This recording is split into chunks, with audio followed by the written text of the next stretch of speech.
Yeah, thanks for the reminder for recording. Uh, I switch it on now. So yeah, the second thing is I wanted to have a kind of an what should we call it? Should we call it examination or what do we call it? That okay, we have done Jagriti. Now you have to pass the test at the end of it.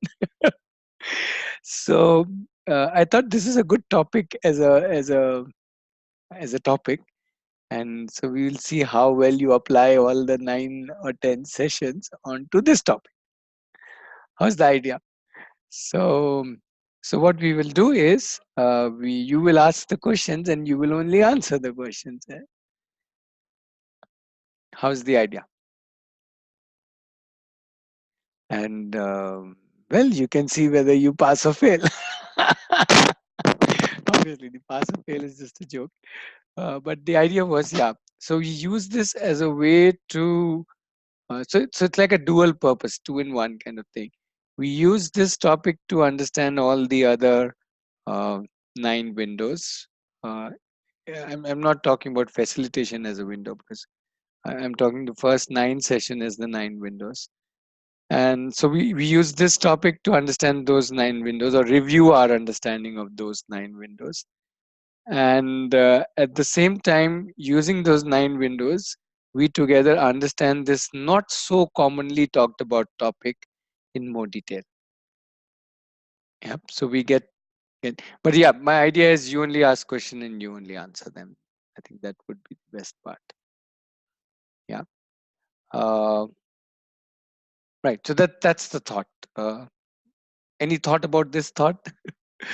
So we use this as a way, and even within this, I've kind of divided it into 2 parts. The first part is more on sexuality, relationships, um, our physical body, um, gender, etc. Um, and the second part would be more on the abuse part of it. So we'll kind of do it in 2 parts. So I'm also clarifying that because let's not include those questions here. And once we have kind of little talked about this, we will move on to the uh, because that although that's a very related topic, it's a very different topic. It's the other side of sexuality, you know.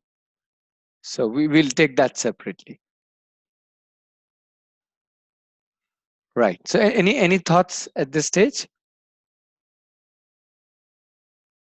Any thoughts about the format? So today I don't really have a presentation. As you can see, the slide is vacant. So you have to fill in the questions and you have to fill in the answers or the points or the perspectives. So it's kind of I have just a whole set of blank slides.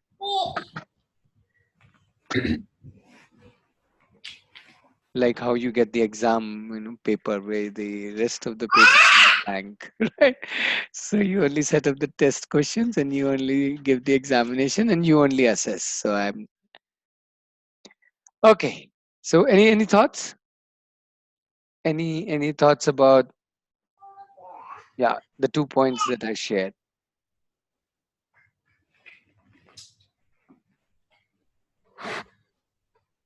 Yeah, I think we are good. Okay. Um, Let's start then.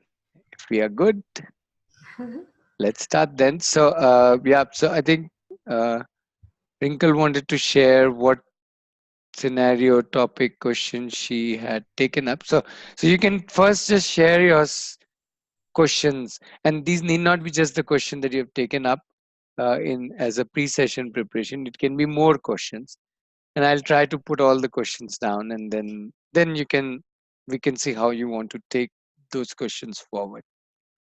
My question is not regarding the sexuality. Uh, Okay. it's like you have given that you have to take one quality or some problem which you are facing for your kid. So I went through all 9 topics, but I thought कि my kid is in comfort zone by doing. My problem is irritating person by doing mischief. My child is Okay, okay. So it's not related to sexuality. Okay, okay, fair enough. I had thought maybe I had not communicated it clearly. I meant you pick up a topic from okay. this area, Okay. and then look through it as through the nine windows. But you have looked at another problem and then looked it through the nine windows. Am I Yeah. right? That's Yeah. okay. So we can see we may not be able to discuss that today. You can start that discussion in Slack. Post your problem. Post your nine windows, and maybe start there. And then we are having an extra open session next Friday. We can maybe include it there. So So I'm not getting this. What you are asking, like in sexuality problem in kids or something? I'm not no, getting. no, not problem. Any It's like, how do I do this? What should be done if this is happening, or in such a Like where to situation? this, like when my children ask me about the sex, so how I will teach them If or that is a question to you, if that is not a question to you, if you're clear about it, then there is no problem. If that is something that you would like to explore with the group, then that's the question that you ask. So any okay. question, any That situation. is only thing, na? Yeah, yeah, I'm yeah, yeah, getting right or yeah. okay. So in this whole, let's call it the content area, if you have any question, doubt, if you have any scenario that you faced and you don't know what to do, or even if you know what to do, you would like to discuss more. Okay. So, Ratnesh, I have one question. Hmm. So, like, if you know a very simple question that the kid will always ask is how I came into the world, Mm-hmm. and we always give a wrong answer to the kid. We'll just mock up some questions. So, although I know it may be very difficult to make him or her understand so much, but how much of it we can give at that moment so they understand the bit of it. Mm-hmm. So, I want to know, Miss, because when my kid is not in that, she has not asked me that question yet. But when she will ask, I don't want to lie about it. How she came. Mm-hmm. Mm-hmm. So Sure. So that's the question you have in your mind. If your child asks how I came into the world, how do I answer that? yeah, and also means when we are talking about the sexuality thing, why we need to be comfortable about it? Because if Pardon? that, Why? when we are talking with kids about Uh, sexuality, then we uh, need to be comfortable about it. okay. Like the child can ask any question because the child is curious as of now. Mm-hmm. So how do we explain to the child all the things whatever she wants or he wants to know in a comfortable manner, and the things that she can understand and she can relate also. Yeah, basically Okay. my question is how to conversate with child about sexuality. How can we explain in a simple manner, you said, or something like Yeah, that? simple manner. Yes. Okay. How do we explain in simple manner? Then you're also saying, how can I be comfortable? Yes. Okay.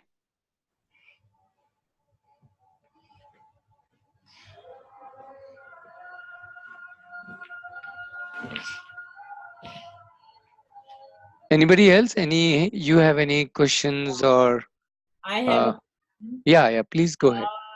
In the TV, my kids or my children see that uh, this diaper or a pads ad. So they Mm-hmm. ask every time, ki, what is this, mama? So if I use pad, sometimes they have seen ki I'm using it. I say ki it is a bigger diaper of girls. So Mm-hmm. we can't say what, I don't know what to explain them for a boy or a girl. Ki, like they are very small. I think that.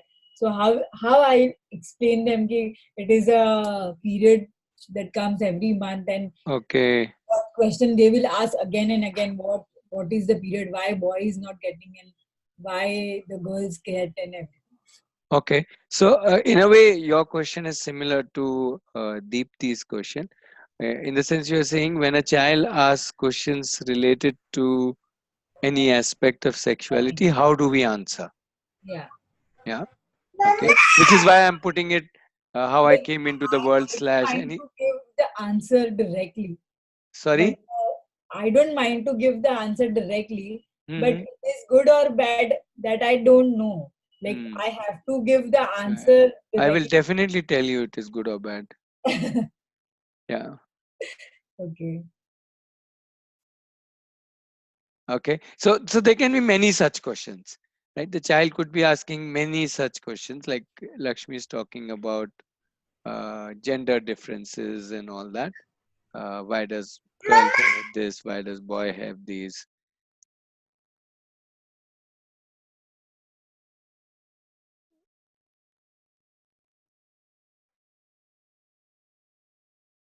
Okay. So I'm generalizing it to, there can be a scenario where the child is asking a question, and how do we answer it? And not only how do we answer it, yeah. So that is one. How do we explain in simple manner, whatever. So that is one aspect of it. And the other aspect is how can I be comfortable? I have one more question. Yeah. Down the line, after some years, maybe my kid will have some relationships. So Hmm. he may enter into multiple relationships, and I don't know how the kid will react in the when she will turn young, right? Right. So how do I consult her in a manner that, again, means again a question, how do I talk with her?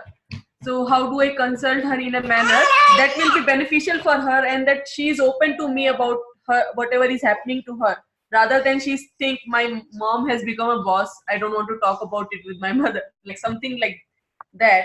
Rather than I want to build a relationship that she is comfortable with me to talk, and I can explain her what is good, or how she can handle some type of relationship scenarios.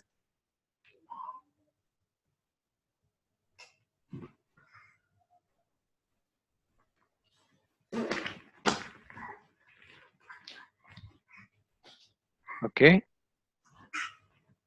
Have I captured it right? Yes. And means we can consult the child, uh, like if let's say she's Yeah, yeah, we got that. So yeah, okay. So do you want me to mention the word consult? uh, Okay, we can do yeah, that. yeah, we can say consult or conversate with Yeah, her. that's a relationship. Okay, so I will change it to how to, okay, converse, consult. I have a question, Ratnesh. Yeah. Even I'm also facing the same kind with both the childrens. Then why boys have this and why girls have this and all? And one more question: why, how only girls will get babies? Right. So I'm now generalizing. I'm saying if the Yeah. child asks a question like this, any So I right now can. we have only talked about 3 4 questions. They can be, let's say, 100 more questions. Hmm. Obviously, we can't put down all those 100 questions. So we are generalizing it. Okay, let me put it this way. If a child asks a question from this subject called sexuality, right? How, which are examples are, uh, whatever, how I came into the world, etc., etc., physical difference, blah blah, why only girls get babies, etc. Then there are 2 points. How can I explain in simple manner, and how do I as the generalization, okay? Meaning obviously there can be many more questions. Each child could be asking a different question. Yeah, yeah. Okay. And also, Ratnesh, how to explain to them about good touch, bad touch. Wait. As I said, the good touch, bad touch comes in the sexual abuse category. So that we'll take in the second half after the break. Okay, okay. Okay, that is not part of this, right? Uh, at least I want to separate it out. Uh,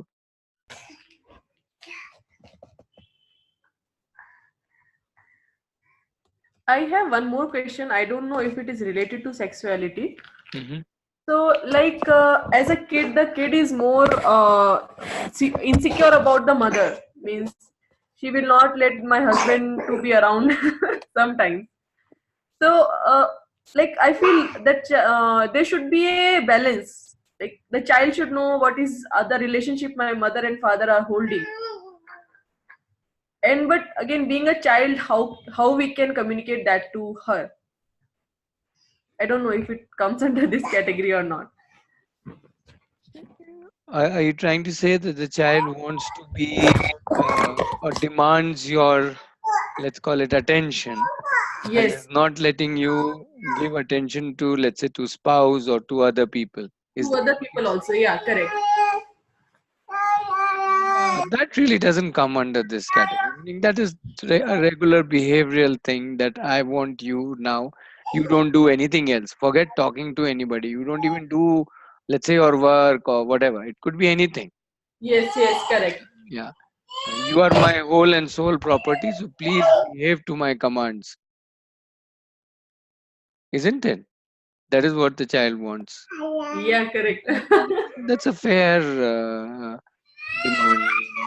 Why not? She doesn't want me to watch this also. Absolutely. Isn't that a fair demand? They own us, yeah. Yeah. Okay, yeah. No, no, that doesn't fall under this. So we'll skip that.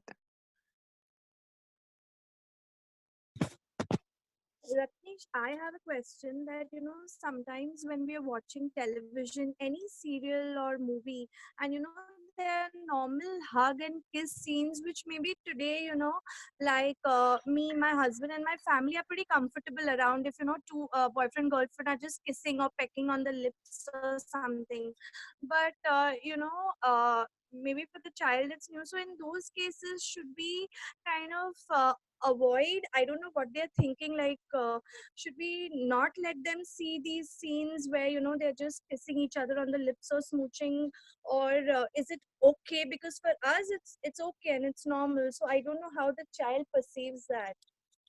I had read it somewhere that for a child, like a kissing scene like this would be equivalent to a porn. So I got really scared from that point. So No. I don't know what would the child interpret it as.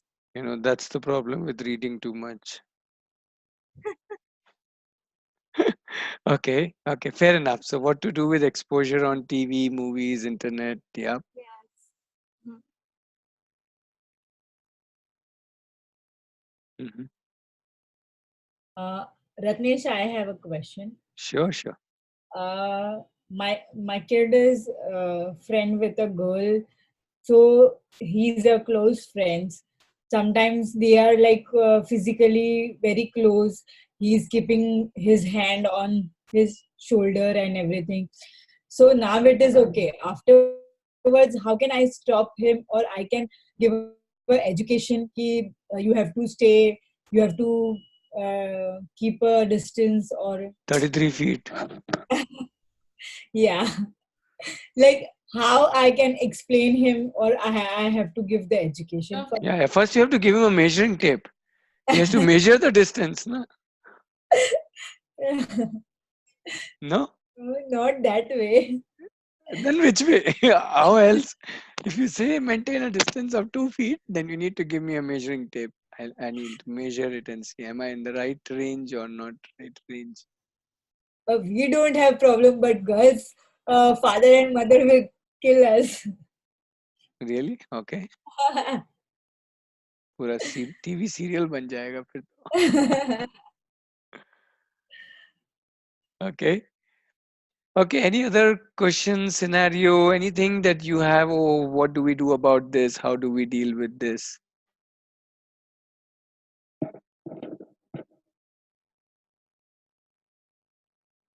While you are addressing that these questions, you're saying, Ratnesh, I have this question. Please realize you guys only have to answer these questions. I am not answering anything.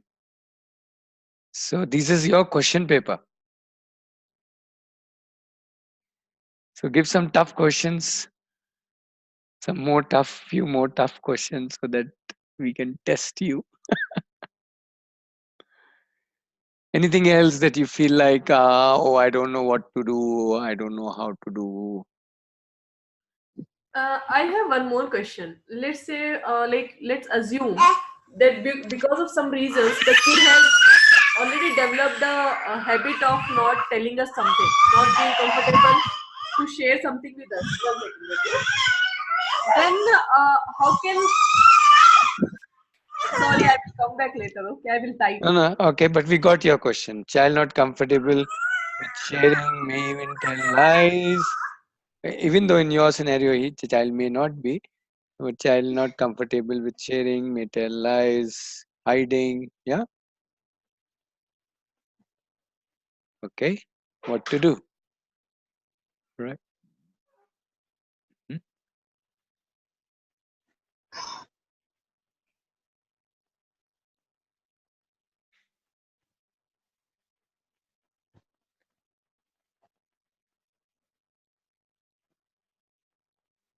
Okay.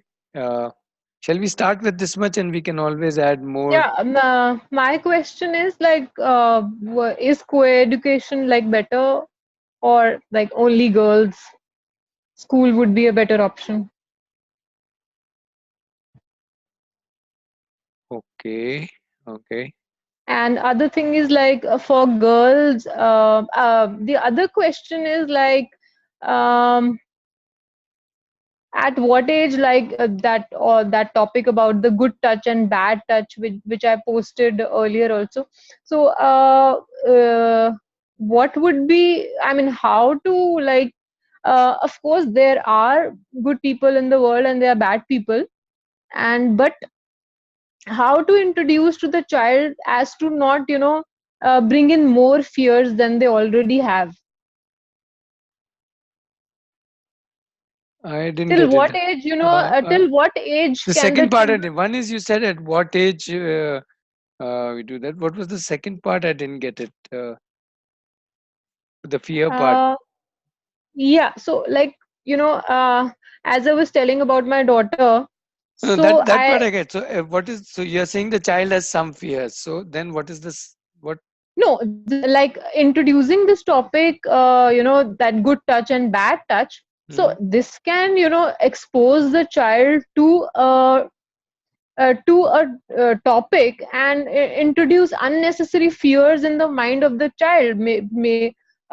Is it possible that, she'll fear the chacha or the mama, and, there is some, crack in the relationship, or she may see the mama or chacha differently than she used to see it earlier. So does it, I'm like not a psychologist, but Okay, but we'll take this in the second half. So I'm not yet putting it down. I told yeah, you and the anything related uh, to what will fall under child sexual abuse. We will take it in the second half. So yeah, that is okay with everybody. I just wanted yeah. to separate out what would be related to child sexual abuse and what is related to the sexuality part. Be- Because there are two different categories. One is what we want the child, and one is what we don't want for the child.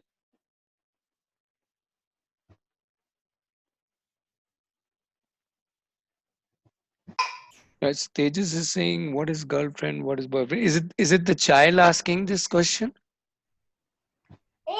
Tejas, or yeah? But then it will go into this category. Isn't the child can be asking any of these questions? Okay, I will write GF, BF, right? So child ask any question because uh, I can't put down all the possible questions. There are possibly a million questions that the child can ask. The point is, if a child asks a question related to this category, then what do we do? Yeah. Okay. Yeah, if a children ask what is sex, what to give the knowledge. Right. So this will come under this. If a child asks a question, that's the generic question, right? Okay. What is sex? Yeah, anything, any such question. As I said, we can write down a million questions which the child can ask.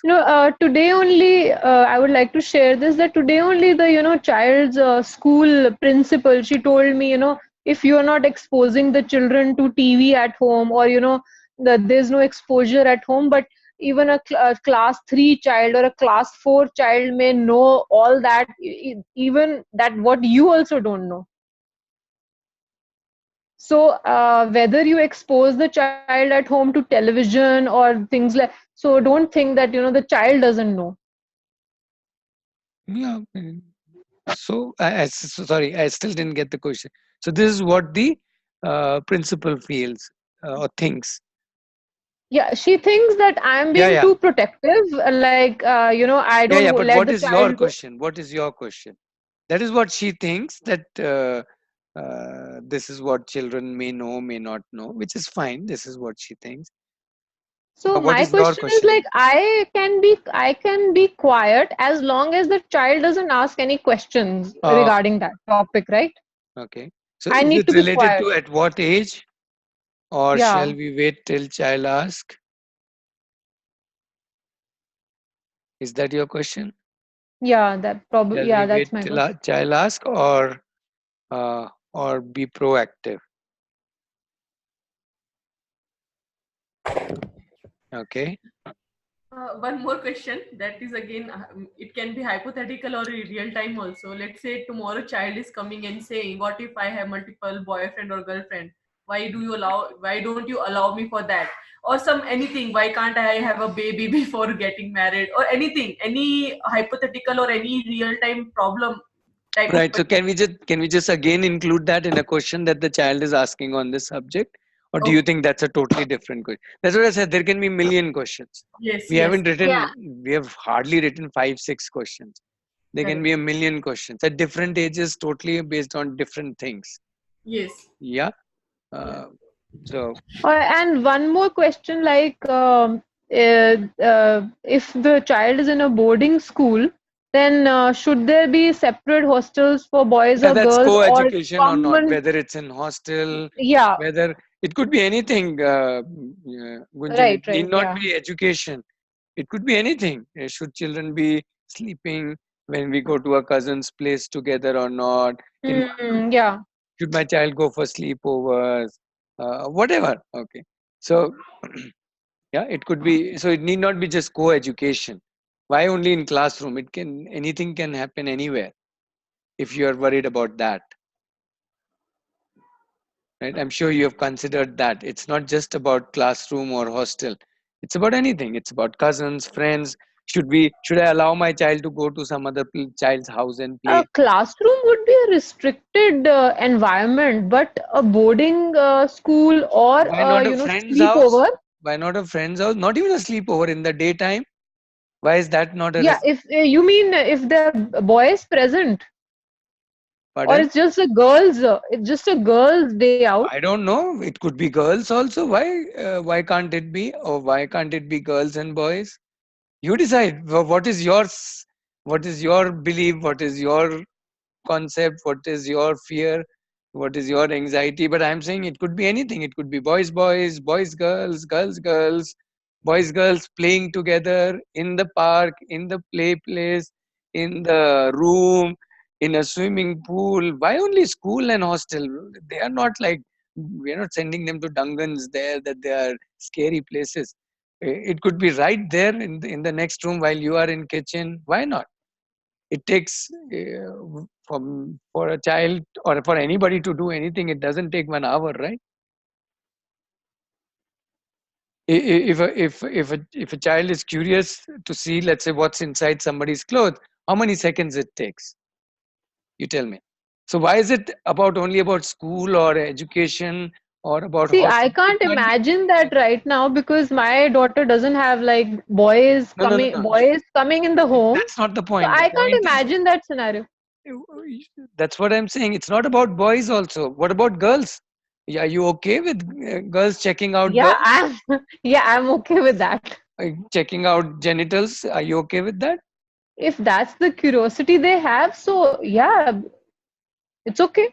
Okay, so see, that's what I'm Probably, saying. No, no, you may be okay, you may not be okay with some. The question is broad enough that anywhere where there are boys and girls, how do I, not just boys and girls, where there are children together, right?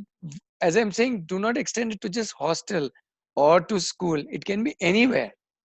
no, In no. a I park. said hostel because I meant common living quarters. Yeah, yeah. I'm there. Forget living. I can be with somebody for 5 minutes. Even that can be common, no? In a birthday party, But there are people around. Why does it have to be people all the time? I can run around anywhere, go into a room which is not occupied, go onto the roof, go behind the house, not intentionally go and find myself in a place where there's nobody around. If I'm just saying, I'm just trying to make your fear worse. I'm just trying to No, say, yeah, why not? why not? Meaning, if you are getting fear, Yeah. get अच्छे से fear ना यार. I only have half cooked fear. Let us supply more fear to you. So Ratnesh, Ratnesh, I have one. tell Like, Gunjan. Wait, two people talking at the same time. I think I've added some more zing into the whole thing. Okay, yeah, please go ahead one by one, please. So Ratnesh, I will just link it. I'll just tell Gunjan that Gunjan, you said that classroom is a restricted, or as in there's a teacher around. But I've seen such things happening in classroom as well, in a co-ed school where boys and girls sit together. Things happen under the table, and you can see it. I've seen it with my own eyes. So I think, as Ratnesh said, it can happen with even maybe two or three teachers. Monitoring the class. You can't say that is a Forget teacher supervisor monitoring. It or can happen with you monitoring. You can be in kitchen doing something, and children can be doing anything in the room, and you may not even know about it.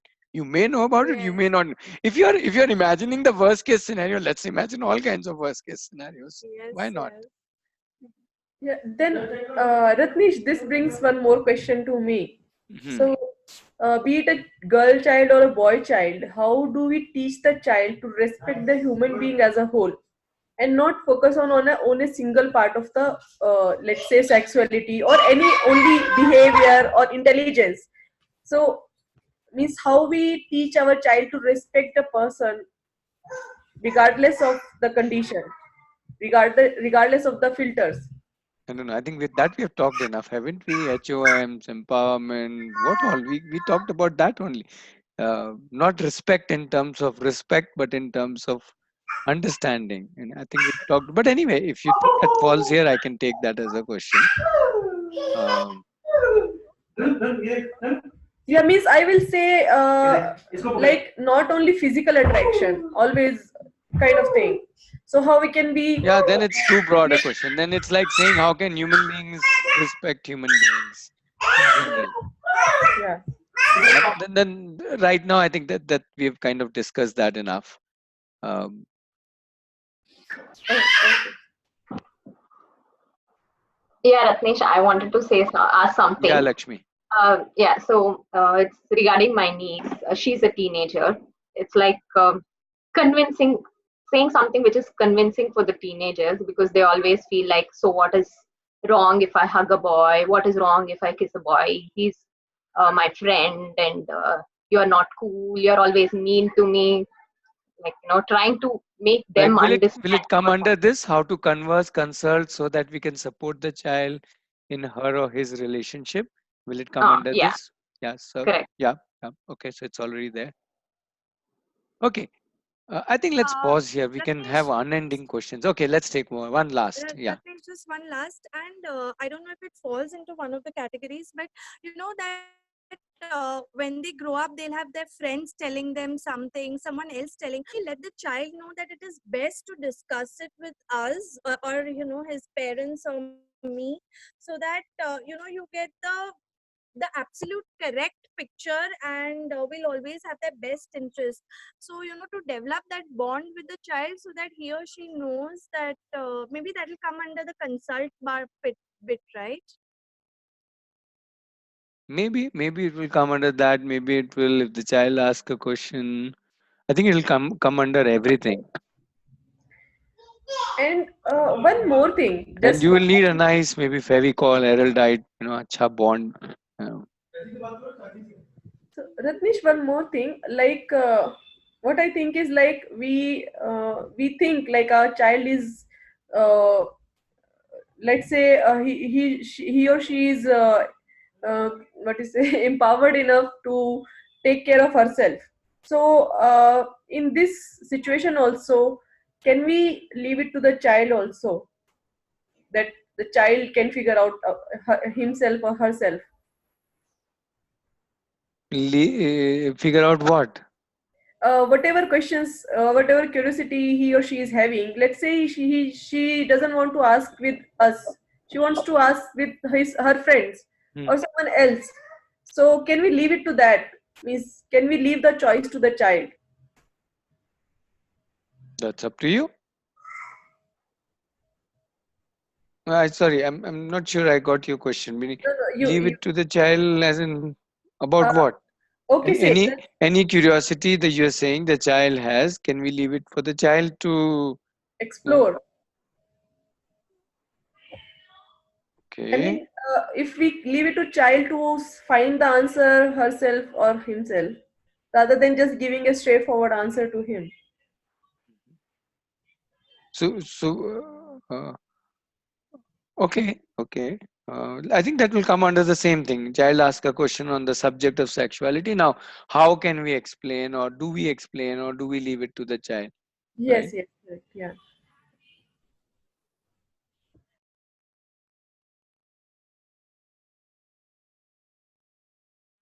Okay. Okay. Let's take a little pause. Um, Before we try and answer these questions, I have an observation. I haven't had in any of the other topics so many excited questions and people wanting to add more and more. So maybe take a pause and think, why are we, where are we in terms of our feelings when this topic has come up? What does that tell us about ourselves? What does that tell us about our beliefs? What does that tell us about our feelings? What are our feelings? What are our images about ourselves and about others, or about this topic itself? Maybe forget people. Now we have images about topics also. Uh,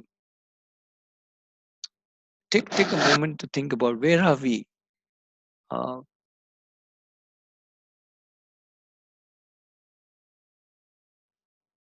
what do you think?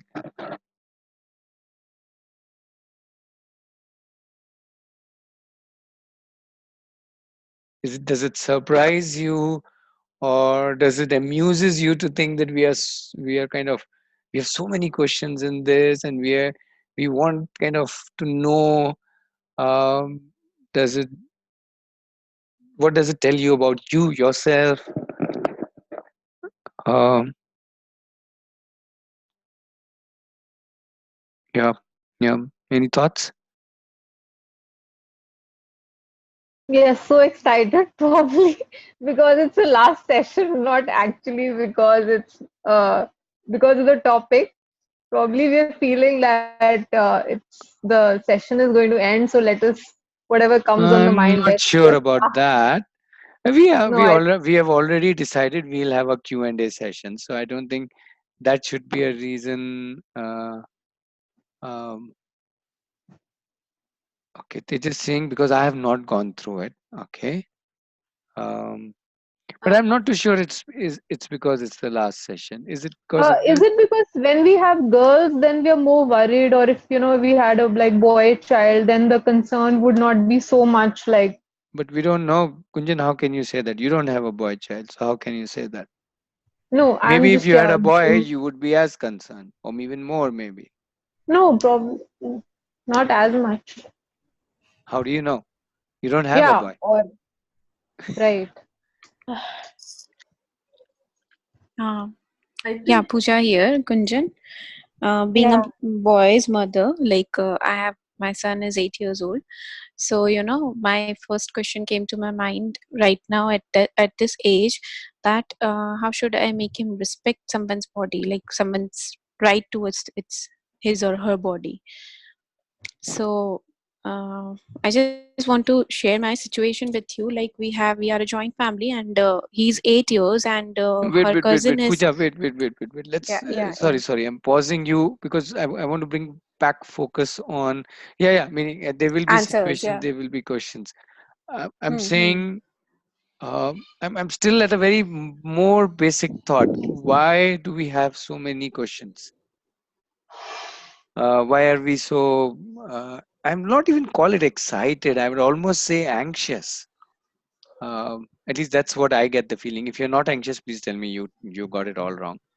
Um, Yeah, you are. Maybe just because we are as anxious as giving the answers, we don't know the language to talk. Yeah, that's what I'm saying. Why are we so anxious? Till now, we were not so anxious in any session. Why are we anxious in this session? No, I was always anxious. Always The anxious. other, Okay. Yeah, I was always anxious because I've seen a lot of case, and when I was in this stage, not nobody bothered to explain anything or come out, and I had a lot of questions. So I am like anxious about exposure. Like, for example, my daughter No, no, wait, came wait, over. wait, wait, wait. We're not getting into it. So that's exactly what I'm saying. Why are you No, anxious? no, no. And, Because of and your what is, question wait, was, wait, wait. And what is that telling you about you? no, that's what anxiety is not just about sexuality. I am also anxious that my daughter gets exposed to things like, Sridevi was found murdered in a tub, and Okay, I this think I'm still putting it in the same category. Okay. So why is there an anxiety? Not just in you. I'm not just talking to Gunjan. I'm saying all of us. Is there an anxiety? Maybe. If there is not, please say I don't have anxiety. So I'm just exploring what are the different ways of doing it. Then it's fine. Absolutely fine. If we have Because anxiety, we are not. then possibly it's time to just reflect back. I'm not trying to say there's anything wrong with the anxiety. That's not my point. My point is can we just reflect back and Uh, say, hey, what is it telling about us? because we are not accepting this process as a natural thing, it's as natural as a play or as natural as eating your food or maybe anything, you know Hmm. we are taking it something that has to be kept in a private space, or maybe we are not open to that, Hmm. so we are trying to be as open to it, for me, I am just in the process that I should take it as normally as anything other, but it's just a process, the I don't know, but I have not Sure. reached that extent to take it normally. Hmm. Okay, Lakshmi is saying I don't know how to deal with it. So I'm asking you, why don't you know how to deal with it? When a child asks you about whatever, let's say red signal, or child asks you about a meaning of a word, or not the meaning, yeah, any English or language thing, or the child asks you about geography, or the child asks you about music, you know how to deal with it. So it's a child is asking some questions. Why do you have any issue knowing how to deal with it? I don't know. Sometimes I'm maybe I don't know how to give the information about it, or how much amount of information will be enough or right or not right. Right. So if a child were to ask you how are rainbows formed, how do you know how much information to give? Because I'm comfortable sharing it, so Okay, so I why don't are you stop. uncomfortable sharing? That's what, right? I feel okay by giving them more information. Am I planting more, welcoming more unwanted ideas in So their head? when you're talking about rainbow, why aren't you worried about planting more unwelcome ideas? I don't know, Ratnesh. Maybe that's how we brought up. This No, no, no, topic no. is Let's not something let's that not let's not brush it below the cupboard of that's how I'm brought up, that's my conditioning, blah blah blah blah. This is the time to question your conditioning, to relook at your conditioning, not say conditioning is bigger than me, right? So that's exactly what I'm saying. Uh, it is a time to reflect back on it. Here, what is driving me? My understanding or my conditioning? And if my conditioning is understanding, then what do I want to do with it? Do I want to continue being there? That's okay, no issue with that. Or do I want to switch over to something else? Not being driven by my, let's say, I'm brought up, or this is how I lived my childhood, and blah blah blah. So what if you lived your childhood in a particular way? Who says you to continue being like that? You are in your childhood, you used to jump around everywhere. Are you still jumping around? No. So you are not living like how you were in your childhood. So don't give me all this that you are in a childhood, blah, blah, blah, blah. No, no, no, no. I don't care for that. I care only what you care now.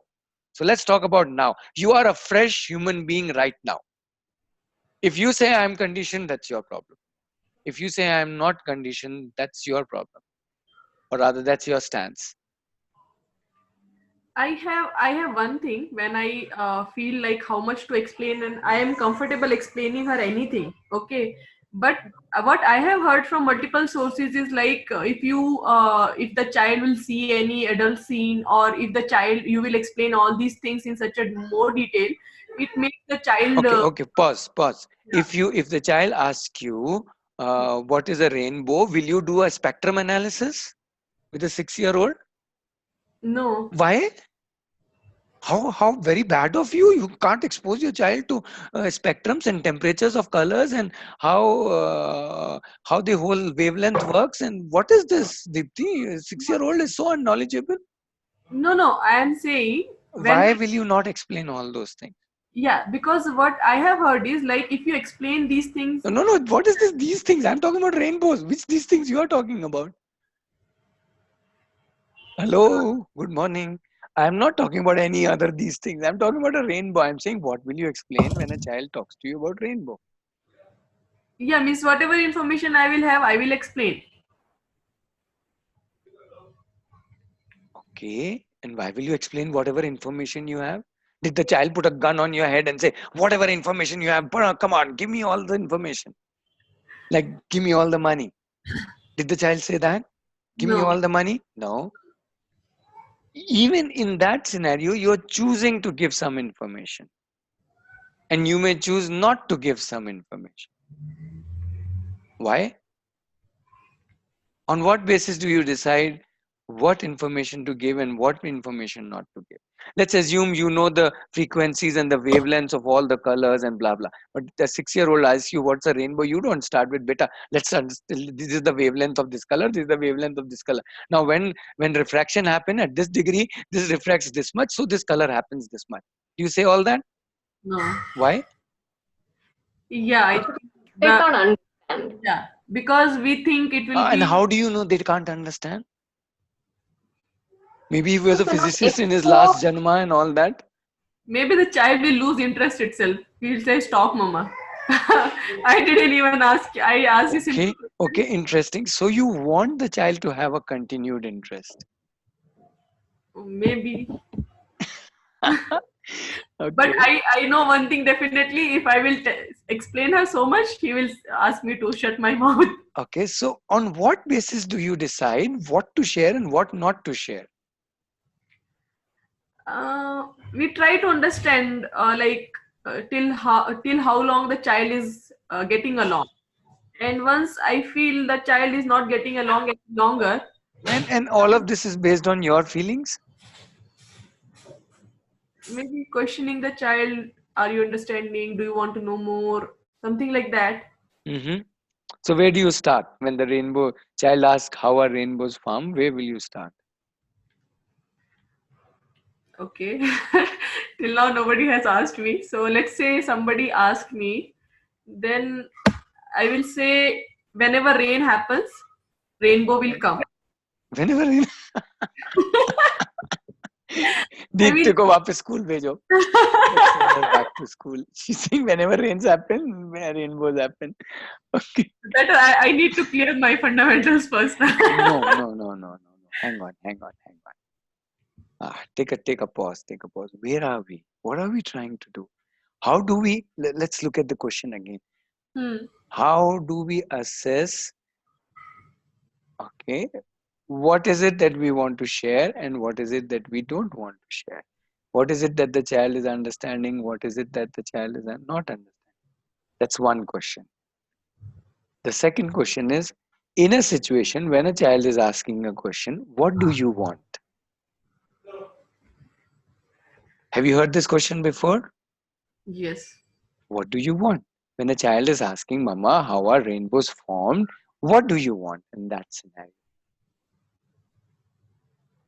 I'm One thing, asking everybody, not just Deepti. What do you want?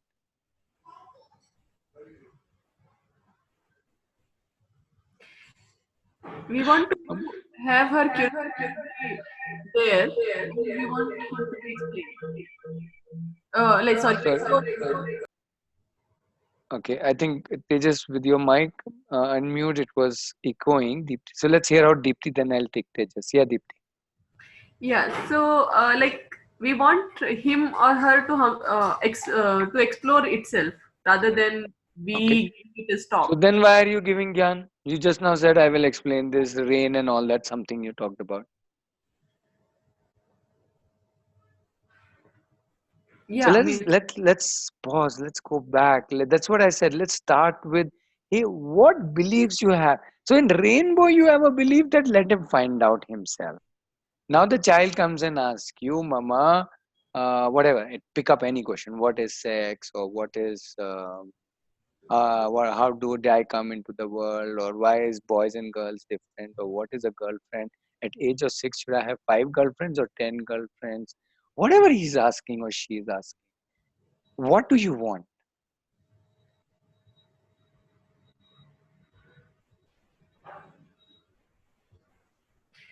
one thing that I definitely want is like based upon the information that she or he is having, uh, she can make the decision. In rainbow case, what do you want? You didn't say all this long answer.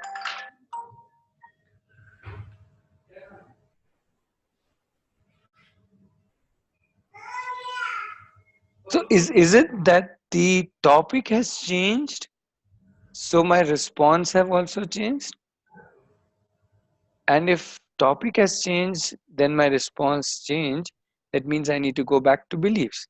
That means I have different beliefs about rainbows and butterflies and quadratic equations and blah blah, and I have a totally different set of belief about let's say genders and reproduction and boyfriend girlfriend relationships and living together and whatever.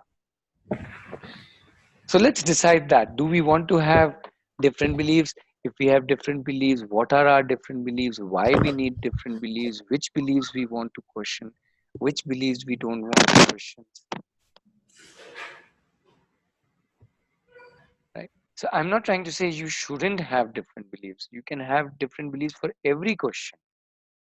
All I'm saying is, unless we look at our beliefs first, how can we answer this?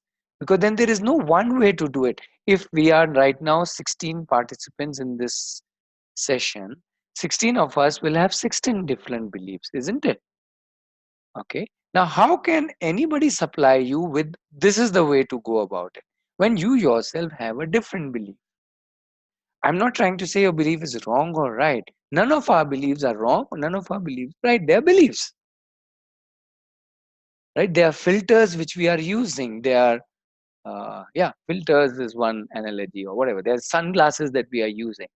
Somebody's wearing a green sunglass, he's saying the whole world is green. Somebody's wearing a brown sunglass, saying the whole world is brown. These are just our sunglasses.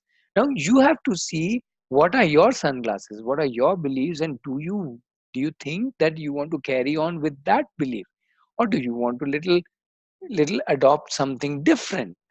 If you don't want to, which is also fine, then within this belief what can I do? Then if you what you are doing you find restrictive, you come back to your belief and say, hey, what do I do? If that belief you don't find restrictive, then you continue. Then where is the problem? So the question, what do you want, will depend on what do I believe in.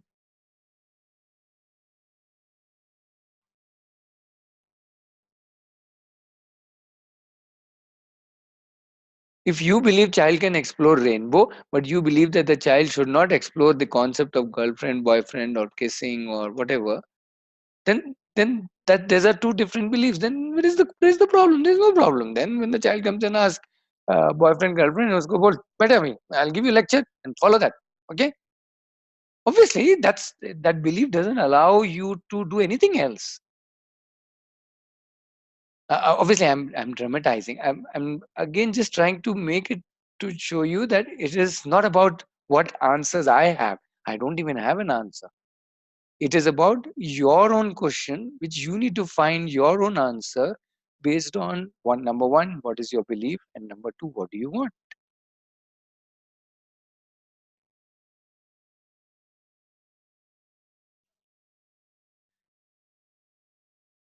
See, you are asking how can we explain in simple manner. I'm saying, why do you need to explain? If a child comes says, how is rainbow formed? I will say, okay, what do you think is how are rainbow formed? In which case, I don't need to explain anything. The child will come up with a theory which is horrible, which is terrible, which is wrong, but I don't care. I will say, okay, you figure out, you think more. In the same way, if the child comes in and says, why does a boy kiss a girl in the movie? I will say, I don't know. What do you think? Now, I'm saying that because I believe that they are both the same thing. They're just two topics. Just like I can give him, and if I feel like giving gyan on rainbows, I can give gyan on rainbows. If I want to give gyan on kissing or boyfriend, girlfriend, or periods or menstruation or whatever, I can give gyan on any topic in this world. So you have to decide what is your belief, and you decide whether you want to share or not.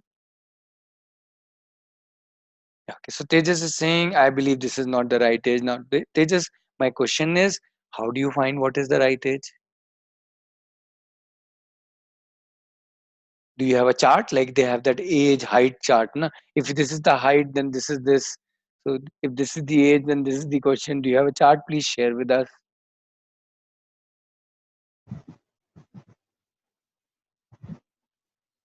So, Ratnesh, what if the child thinks that if I said I don't know, so what if the child thinks that I'm lying? No, no, no. I never said that you say I That don't I know. know and I'm saying I don't know. So the No, no, no. child can Why figure would you out. say I don't know when you don't? When you know, if the child comes to you and says, "How is rainbow formed?" Will you say I don't know? Or will you say you tell me what you think? There's a total different approach here. When I say I don't know, I'm telling a lie, obviously. When I say you find out, the child says, no, no, you tell me. I said, I know, but I don't want to tell you. I want you to find out. Or I want you to share your thinking, your theory. You can have 5 theories. So it's not a question of lying. I'm nowhere suggesting it um, that you lie. I'm suggesting what is it that you want.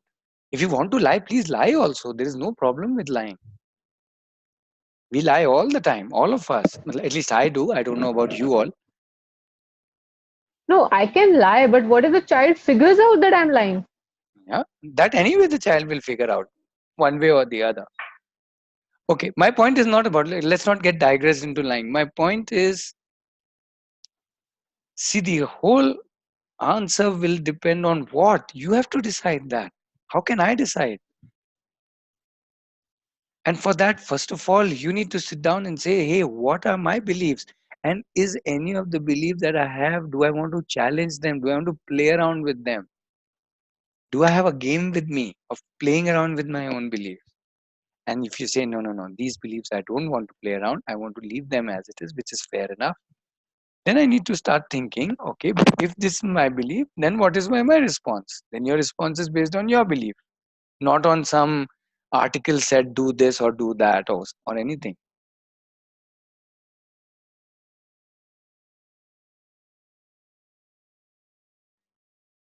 No, Tejas, you haven't answered my question. You have, what is the right age? How will you know what is the right age? Even in our slide, we have put the question, at what age?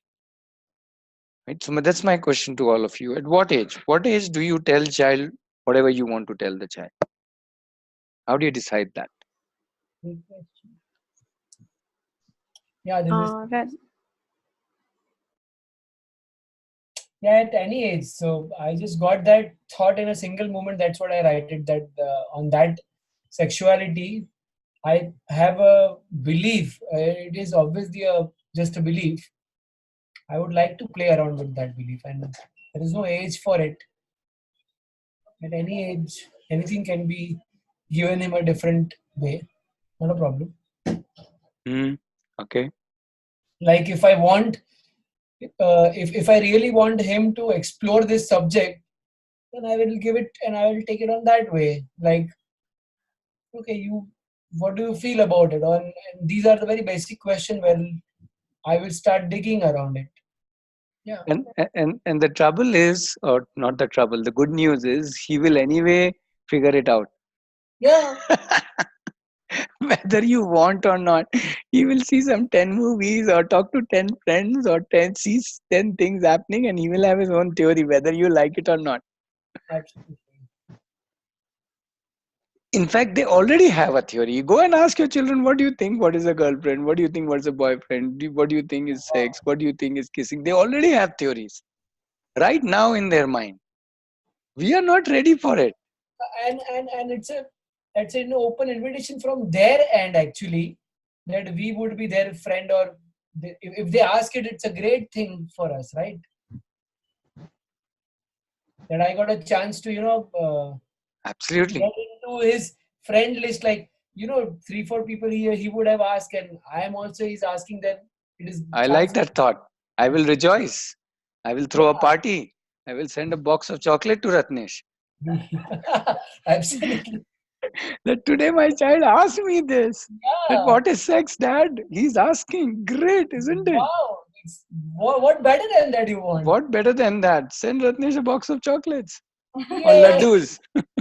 Yeah. It's a good way, right?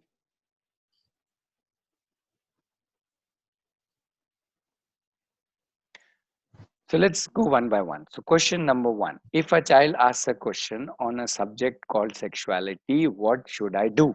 Now answer this question. I will send a box of chocolate, that's for sure. And use my Okay, baby that is oil. Tejas' answer. Obviously, he will get 100 out of 100. Others, what is your answer?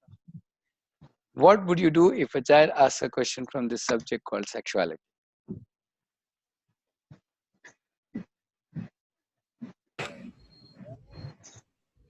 We'll ask him or her, what do you think? Okay, so in which case you are choosing to operate out of the window of empowerment.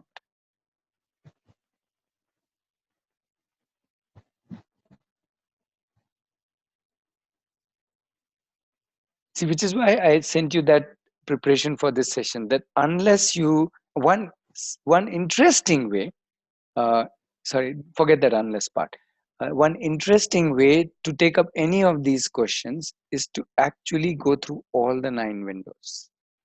What is his motivation? Why is he asking this question?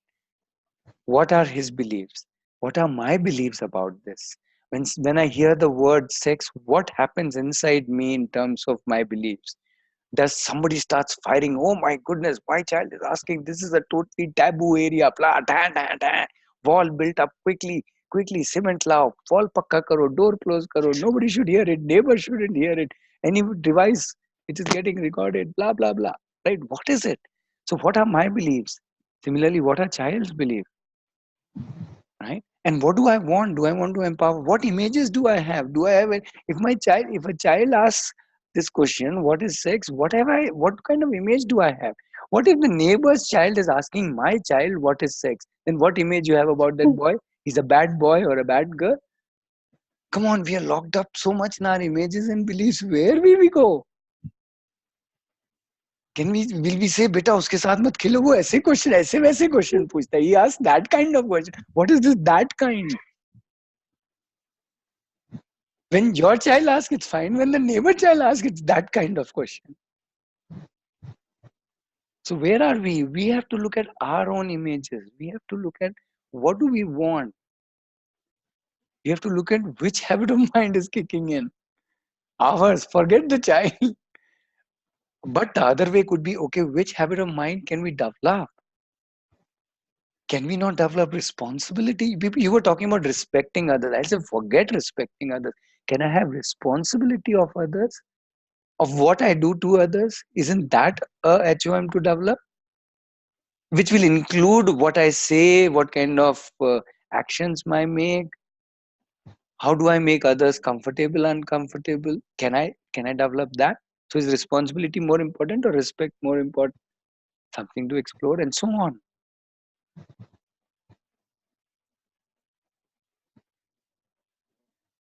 If a child is asking, okay, that uh, what is sex? So I will Why not ask him, what are you feeling when you're asking this question? Are you feeling curious? Are you feeling unsafe? Are you feeling scandalized? Are you feeling embarrassed? Are you feeling excited that you will get to know the answer and you can tell it to all your classmates? What are you feeling? Isn't the feeling important? And I can check my own feelings. What are my feelings? Am I feeling overwhelmed? Am I feeling scared? Am I feeling anxious? Am I feeling chilled? Am I feeling excited? Like Tejas says, that good, he's asking this question. Let me send a box of chocolates, etc., etc. So, if you really look at all the 9 windows, the 9 windows can help you understand where are you and where is the child, and then you decide what you want to do. Sorry, I don't have a recipe book to tell you how to deal with any question, whether it's rainbow, whether it's boyfriend, girlfriend, or whatever question the child asks.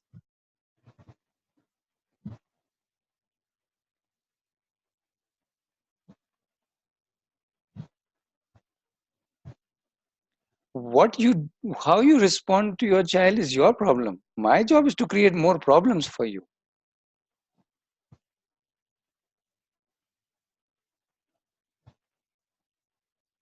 Have I created more problems? Till now life was simple, only have anxiety.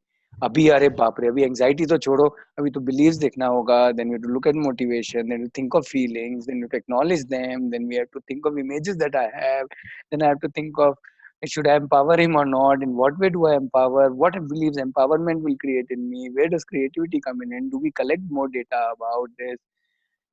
Ooh, this is too much homework. I would rather just tell him, chal bhai, get lost. Talk about it when you're 16 years old. That's the right age.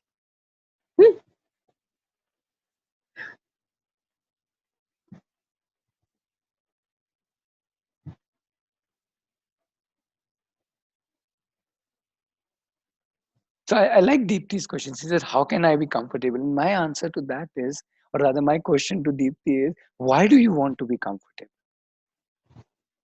Why can't you be uncomfortable and still live with that discomfort? If you're uncomfortable talking about, let's say, the topic of sex, let's say, what's wrong with being uncomfortable? Why can't I tell the child, but I'm uncomfortable talking about this topic? Go talk to your dad. At least Balata. Or go talk to your friends or whatever else. But I am uncomfortable. Or right now I am uncomfortable. I'll quickly go relook at the recording of Jagriti's session and come back and maybe I'll be uncomfortable. Or whatever else you. What I'm trying to say is, let's understand first, where are we? What is our thoughts, feelings, beliefs, blah, blah, blah. Once we are starting understanding answers, then we can see how do we want to connect with the child. The child is asking just another question. For the child, why do you wear this pad, mama, is same as why is rainbows coming out. There is no difference. Why can't I have why can't I go out with my boyfriend for a night out at age of 16 or 14 or 13 is as normal as why do I need to study maths in 8th standard? Aren't these the same question? But as far as the child is concerned, they're same question. In the sense that if at all the child may feel more uncomfortable asking the the first one, in fact, both of them. The child knows maths wala bolenge to bhi lecture milega. If I talk about girlfriend, boyfriend, to bhi lecture milega. So what does the child do? Bolo hi mat. Anyway, if I ask him, dad will get very happy. He has to send a box of chocolates to rat uncle. So wo kharcha bhi badega. So don't even ask him. So he hides. He hides this question, he hides. He feels more comfortable with talking to his friends. Or he may just go to Google and type out what is sex.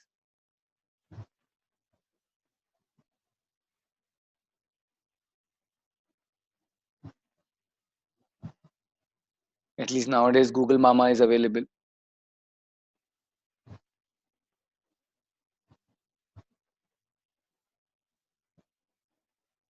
No rope tope.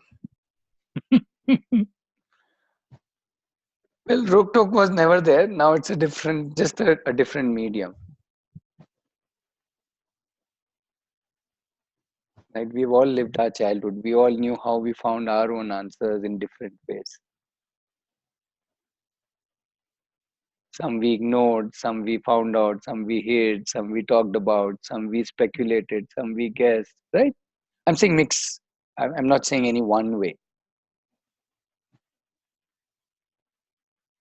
But we didn't go and definitely ask our dad and mom.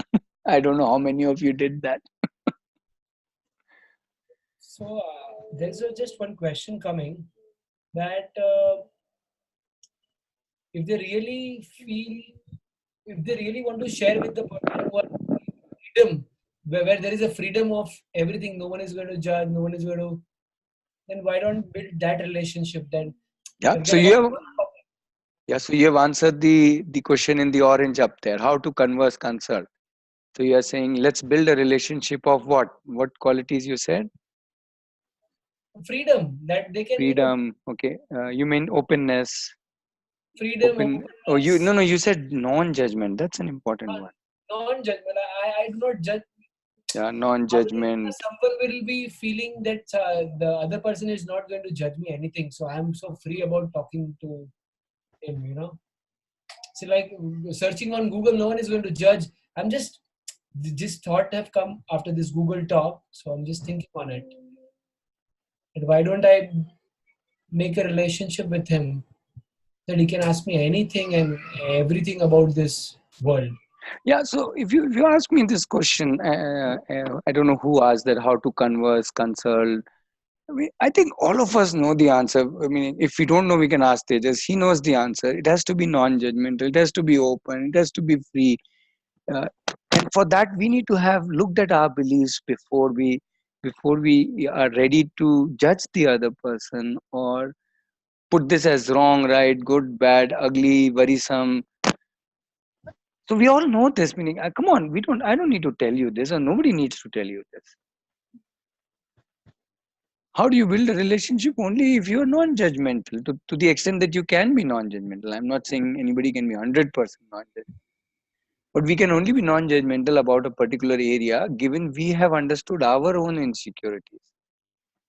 Meaning, I can obviously say to the child, beta, I am feeling insecure, I am feeling unsafe, I don't know what to do.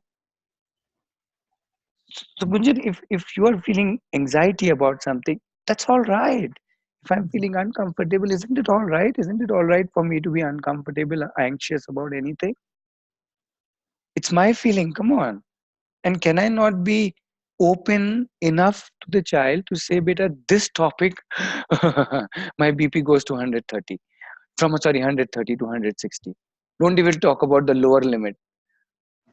So what I'm saying is, do we want to be open? If we want the child to be open. If we are not open, then how will the child be open? From our eyes, the child gets the message. Don't be open with this topic on mama. She blows her top. She doesn't sleep in the night when I ask her these questions. So next time, hide it.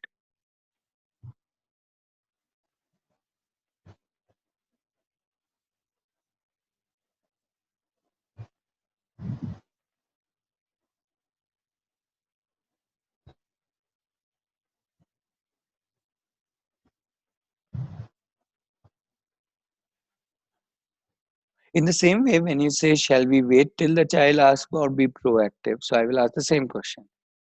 Will you wait till the child asks a question about whatever, let's say fitness, let's say food, let's say uh, mathematics, let's say science, or let's say geography? Or are you proactive? Do you bring up topics on various things? Um, When you see a science scenario happening on TV, do you say, what's happening here? That's interesting. Okay. If a bird poops on your head, you say, beta, isn't it a lovely science phenomena? Let us study this carefully. Then why isn't this brought out as a topic? Sorry, somebody was saying something. Yeah, I was saying like the topic like topmost in my mind since we have girl children is menstruation. So what age do we, or we wait till the child comes and asks us, or if they have a session in school and the child comes back to us and asks about it? So 10 is the right age, or 11 is the right age, or 9 is the right age. So I'm just wondering about that. And who will tell you this?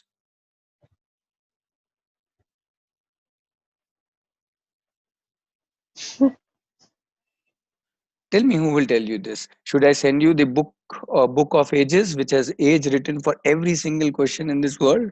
When you should ask this question? I have that book with me. You want it?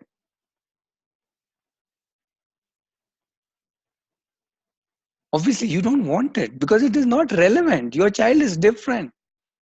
Who can write a book saying when does your child need to? Who knows your child? Not me, See, not our any parents author. never even told us. Yeah, so that's one way to look at it. Don't tell, they will figure it out. Yeah. So sometimes I think that's the better way to, maybe that's the better way.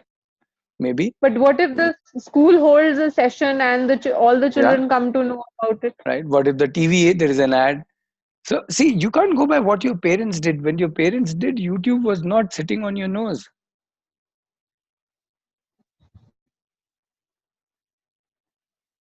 And what your parents did was based on parents' belief, but you are not your parent, dear. You are you. You have your own beliefs. Do your beliefs match bit by bit with your parents' every bite?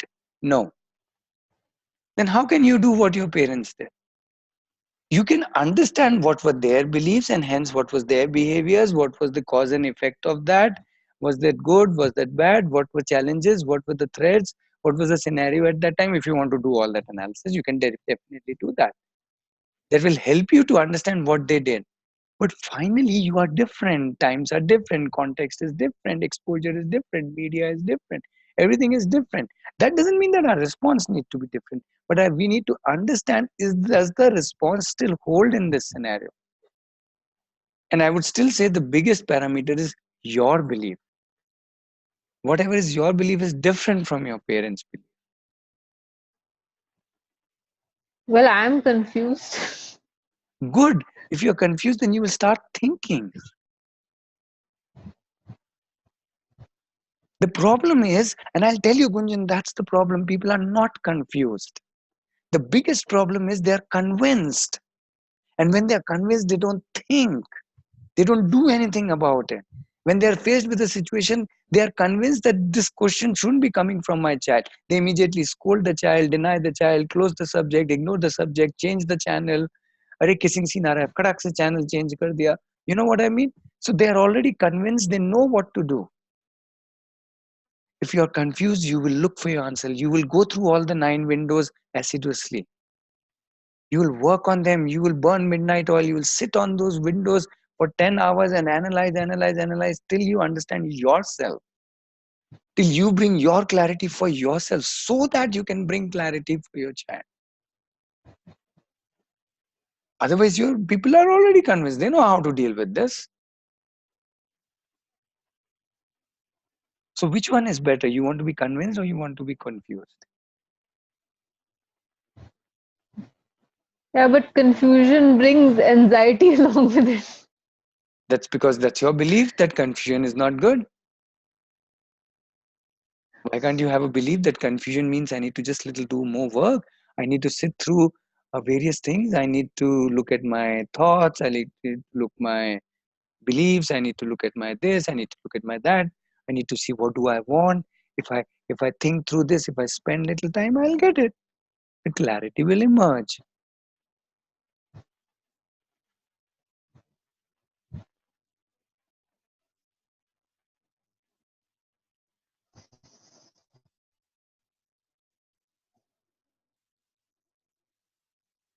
See, for example, you talked about whatever is a co-education, or I'm assuming you're talking about co-education, hostel, and all that from a safety perspective, not No, actually no, from. even a co-education school. I studied in a co-education school, but now I'm wondering Yeah, whether it no, is no. the But right what is the choice. perspective? Is the perspective? Is there a fear there? Is there a concern there? Yeah, there's a concern that it leads to distraction from studies or your play or your activities or your whatever. Yeah, then we should not marry. Also, it leaves a distraction from your career, from your responsibilities as a citizen of the country, and so on. Why Yeah, you why go not? ahead? You go have a good time with your husband. Why you should be doing work for the nation? What kind of gunjan is this? Distracted. Again, that's exactly what I'm saying. We haven't thought about it enough.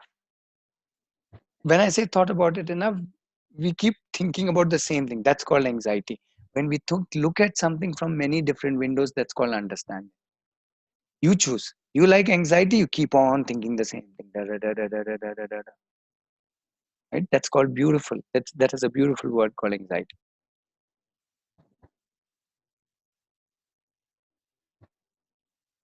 But if you look at it from many different ways, from many different perspectives, what you get is not anxiety. What you get is understanding.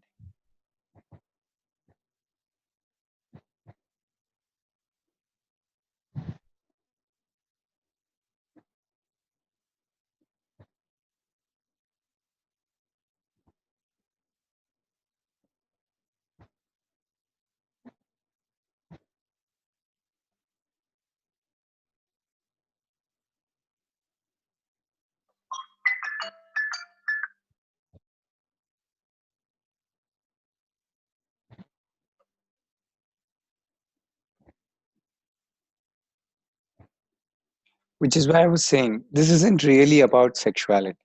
It's again about all the nine windows. That's why it is an exam. You have to look through the windows. Well, we didn't even reach the exam stage. We haven't even formed the question paper. We are even questioning the question paper. We are saying, are these even relevant questions?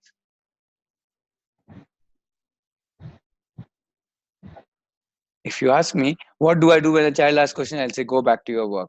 Find your own understanding. Discover your own beliefs. Think about your own images. What if the child is something about relationships, movies, internet, sharing, lies, hiding, age? For all of that, the answer is the same. That this question is not right. The question should be, what are my beliefs? What are my images? Those should be the questions. Are we asking the right questions? Right in the sense, are we asking enough questions? Or are we just stuck with the first thing that the child does?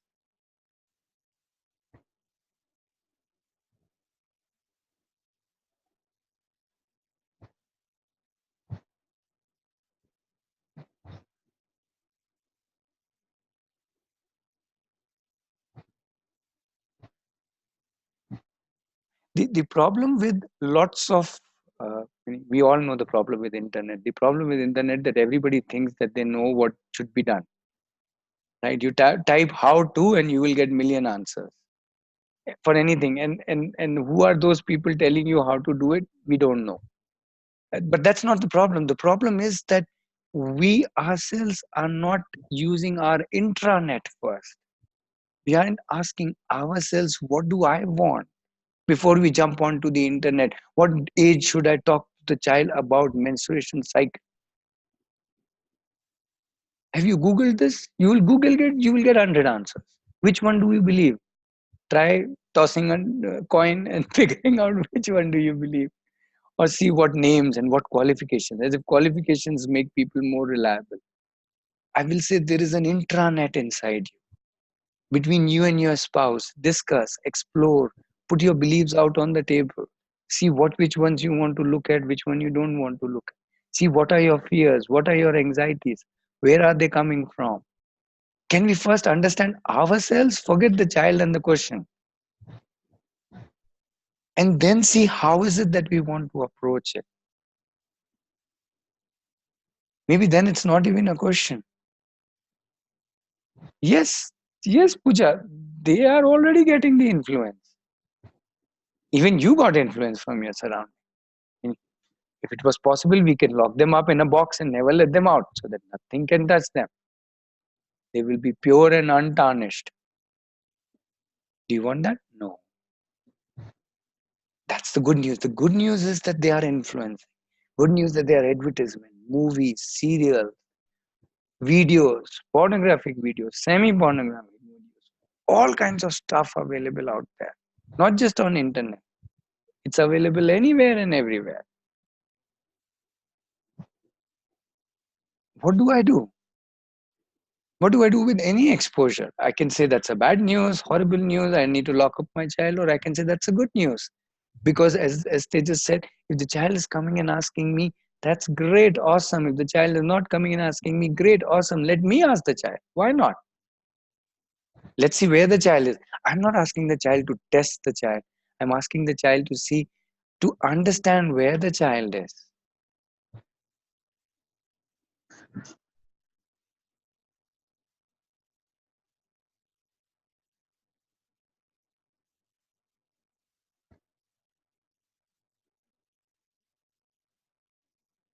And if you would not understand where the child is, who will? And if you feel that at this stage you don't want the child, you don't want to get into where the child is, that's okay. That's your call. It's your decision.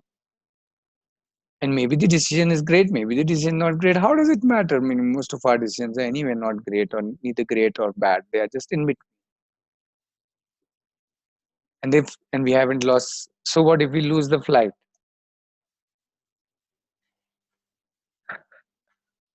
Yes, Gunjan, I know we are clueless where the child is, and that is precisely a good news. It's a starting point. Let's say, hey, hello, let me see where the child is. But before we go to where the child is, are you clear where you are? Let's first figure that out. Between you and your spouse, I would start there. Let us figure out where we are. Maybe I am at a different point. My spouse is at a different point. Maybe he has a different belief and she has a different belief. That's okay, but at least let's understand that. So first I become little more understanding of my own beliefs and thoughts, and uh, and what do I want, and so on.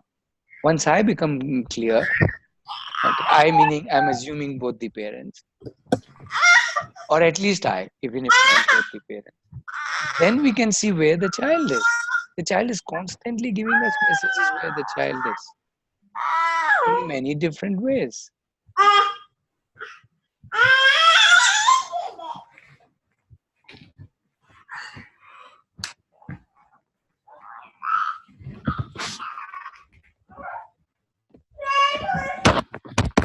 Let's say I buy a packet of I go to a medical shop with my child, and I buy a packet of pads, and uh, the shopkeeper wraps it in some big uh, newspaper hurriedly and quickly slips it to me, right? Uh, and I also quickly take it and tuck it inside my bag, pay the money, and I come back home. Now, what do I do with this? Well, my child is observing. My child didn't ask anything, but the child is observing this behavior of this medical shop guy. And my mama was not really the normal. When she buy bhaji, she bargains so much. She says, "Ye kaisa diya, wo kaisa diya, what is this?" And that shopkeeper also gives, and she normally takes it and plonks it in a bag. But why all this secret activity happening? I need to find out what is my mom up to. So what do I do? Do I do anything, or do I go back to the child? Did you observe how the medical man gave me the shop? Medical shop guy gave me the pad. What do you think was happening? Why do you think he wrapped it in a paper? I don't know what the child thinks. I think maybe the child thinks, Mom, that's a secret agent. He's from Pakistan. He's supplying you secret information. I don't know. I have no idea what the child is thinking, but I want to know what the child is thinking. For all the child, no, he gave you to mom. Why are you making one detective story out of it? Koi serial dekh ke aaye kya? For all you know, the child isn't even bothered about it, or for all you know, the child will say, "Yeah, I've been thinking about this from a long time. Last time also he did like that." So you can know where your child is. It's not so difficult. And then, depending on where the child is, you can even open that paper, read the wrapper, see together what it is, read together what it is, see what the child understands, where the child's curiosity is. Is the child at all curious? Maybe the child says, "No, mama, ये सब मेरे को नहीं पढ़ने का, अभी जाओ ना आप अपना काम करो. You do what you want." It really depends on the child. Absolutely. You want to be the follower, you want to be the leader. If you want to be the leader, please ensure that you know how to follow your followers. Or sorry, how to lead your followers. And if we don't know how to lead our followers, let's shut up our mouth and let them lead.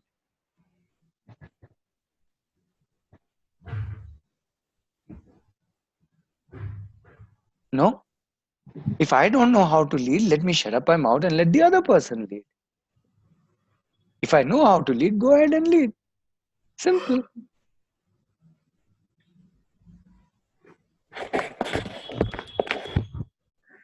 And if you still don't know what to do, then I think it's time to take a break. That's the best thing to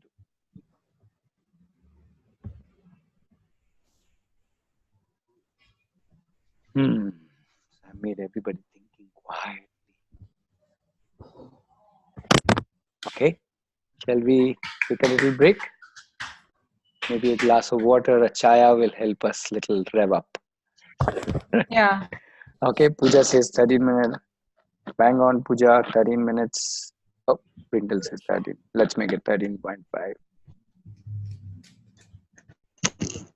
Okay. So I'm at 9:39, so that's 52.5. क्या हो रहा है यहाँ पे? हैं? छुच्छू मुच्छू कर रहे हो? हैं? छुच्छू मुच्छू आ रही हूँ, आ रही हूँ। पकड़ो तुम्हें।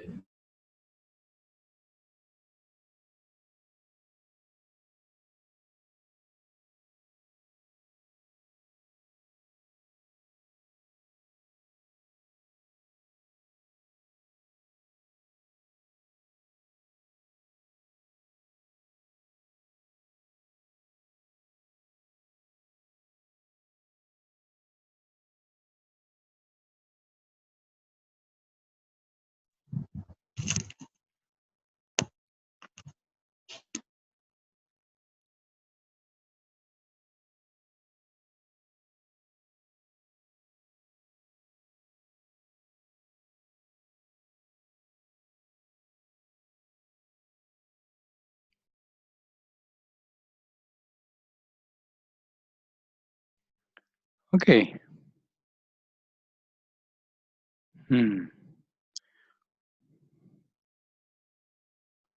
Right. So would somebody like to kind of summarize, if I may call it, what you are thinking after the first 1.5 hours?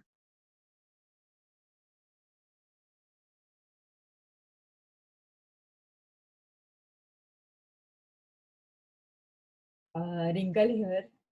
Yeah, Rinka.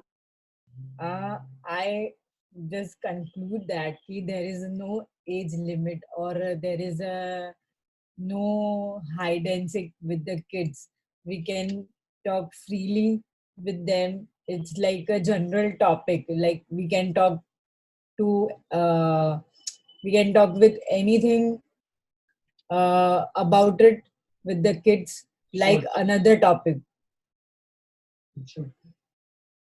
So it should not be a hide and seek, like it's a secret, we cannot talk or anything.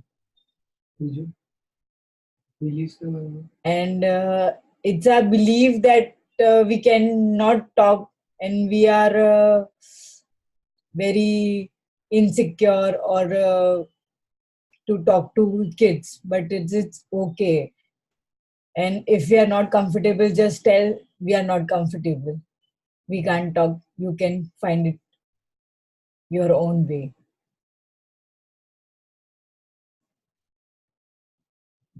That I can take it. Okay. Okay. Thanks. Anybody would like to add something to it, or somebody who has a little different takeaway from the last 1.5 hours? Yeah, I feel it that it's same as all the other sessions we did. In every session, each and every session, we first look at ourselves that where we do stand. So in this topic also, first we have to see where we stand, and then how we need to progress, and then what do I want from for my child, and how should I what should I what do I believe, and what should I believe, how should I change my belief, or how should I change uh, the image of what of this whole topic, you know, in respect to what do I want for my child. I want to add something in it. This is Tejas. Yeah. So some more points like that. If I know that I am uncomfortable, then I would go around these all 9 windows and I find it out on my ways. So these 9 windows will help me to, make me a little more clarity about myself and what I want. That's it.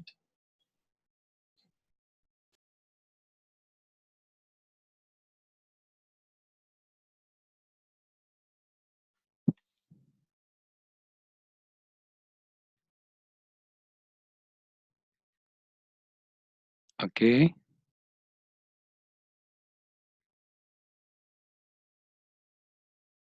And make a relationship between a kid and you, friendly relationship, that they can come and share everything and you can also share everything to them. With the realization that at no point you can share everything and the child will share everything. Yeah. There is nothing called as everything. Right? Everything is too big. Right? Nobody shares everything with anybody. Yeah, but Mm. they should not be hesitate that he's my father, so I can't talk to him. And if they And are hesitant that he's my father, I can't talk to him, that's also all right. yeah, that is also all right. But if we can bond good rapport, so they can be a friend with us. Yeah, see again, I'm just kind of, if you allow me, I'm kind of warning against these Bond and all that. I know only one James Bond here. Other than that, I don't know anybody. Right? The moment we start putting these things, then oh my goodness, my child is not talking to me. My Bond is not good enough. I need to call in James Bond now. I need to do something. You see, it- do we want to operate like that? If the child is not sharing, the child is not sharing. If I'm sharing, I'm sharing. Where is this bonding? What bonding are you talking about? Right? A relationship isn't one static thing. I have an awesome relationship with my child. Who says so?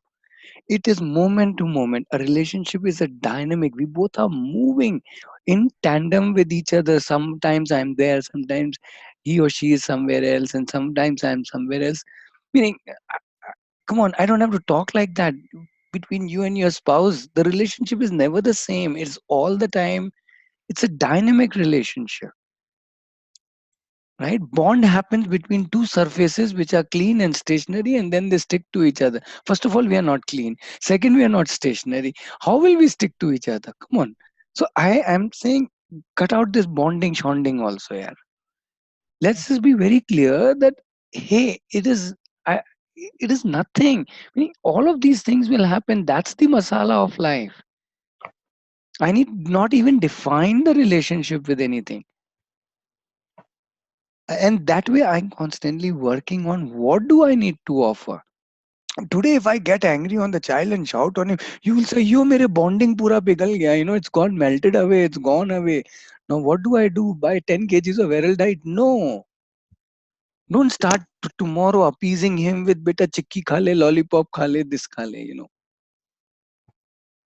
It doesn't work like that. And we don't even work like that. I'm sure you don't operate like that. So let's not even work from that perspective. Okay. Even a realization that I can't really be a friend to the child. Can you be friend to your child? I don't know. I don't think I can be a friend to any child. I'm 50 years old. How can I be 10 years old? Yeah. I'll tell you a small story. Sorry, we are not getting into the safety, but maybe after the story. Uh, Okay, it's not a story. I'll cut it short. I'll just come to the right point. If so, I'm not telling you as a story. I'm just telling you as a point. But we can some other time. I'll tell you the nice long story. But let's say if your child, let's say, is 13 years old and come and says, what I did today at school. I teased that girl and it was so much fun. And I I put this thing in her shirt and I did this thing to her skirt and it was so awesome. What will you say? Will you blow your top off? And what will his friend say if he tells him on the phone? What will his friend say if he tells this on the phone? He's more curious and he will You know ask. what will his friend say? First word. Excited. Yes, he'll say, "Cool, dude, man. What, man? Awesome, man. You did that, man. Too much, man." Can Yeah. we be that 13-year-old? No. No. Let's realize this. Let's cut this crap out that I want friendship, I want bond. No, no. I am, he is he. We have an age difference, generation difference, relationship difference. Let's accept that and say, I will operate as 150-year-old, whatever, or 40-year-old, whatever, and he will operate as a 13-year-old or a 6-year-old. That's it. I can be with him, with me as me, and he can be with me as he or she as she. And that's it. And we are not constant. Neither I as a 40-year-old is constant, neither the child as a 6 or a 12-year-old is a constant. We are all the moment changing, growing, modifying, so on and so forth.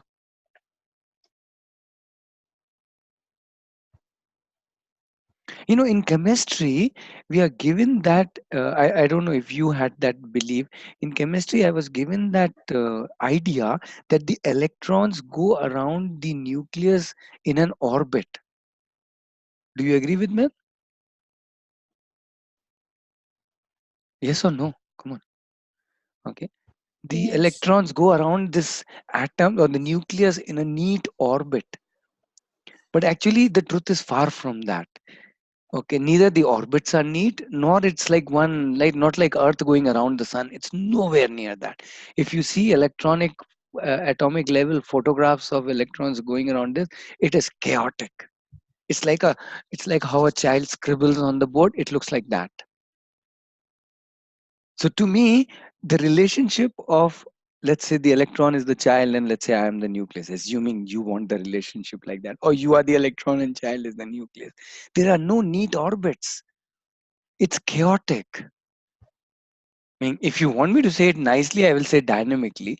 It's a dynamic relationship. But if you want me to tell you the reality, it's chaotic.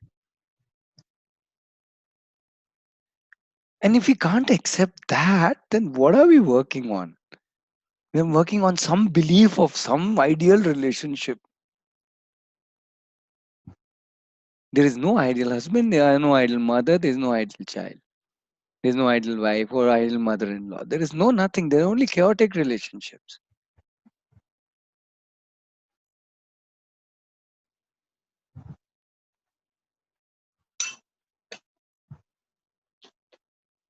Okay. Okay. So let's pause the sexuality discussion there. And if I've been successful in confusing you completely, I shall let me pat myself on my back. And let's move over to the topic of safety, yeah, which according to me is a little different topic. It is, uh, and I'm not dealing here with safety, or at least I don't want to deal safety only with respect to sexuality. I want to talk about it in every aspect: mental, physical, sexual. Uh, it's as simple as that. We all want our child to be safe, isn't it? I mean, I don't think there's any discussion required on this. In fact, it is not only that we want, we also need our child to be safe. The child also has a fundamental right or need to be safe. Right? So let's start with that paradigm, that we all are clear that it's a child's need and my need to be safe. If you agree with that, please type agree in the chat window. I know that you agree with me. Is there any, even one person doubt to it? Please say disagree.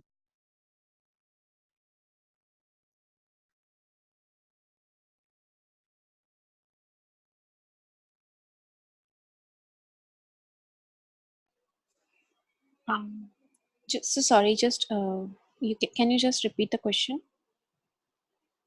Okay, the question is fairly rhetorical. I'm saying that the child has a need to be safe, and we have a need that the child is safe. I'm using the singular child. Obviously, if you're two children, that means two children or three children. But I'm saying, and you agree with this, it's a need, it's not a want, it's a need to be safe, mentally, physically, sexually safe. The child needs, it's also our need.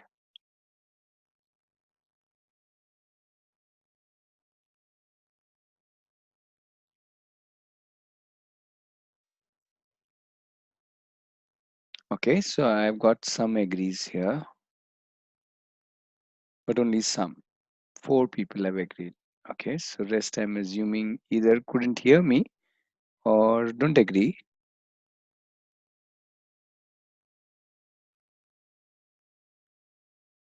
Sorry, Pooja, you said physically I disagree. What does that mean?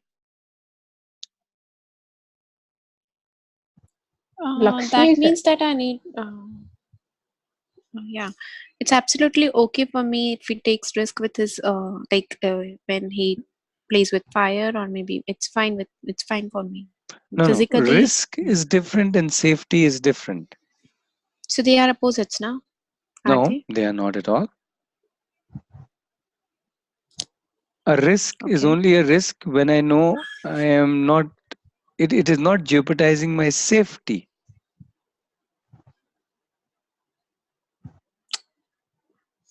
Okay, I didn't Will got you, it. so think about it. Will you take a risk when you uh, think this is unsafe?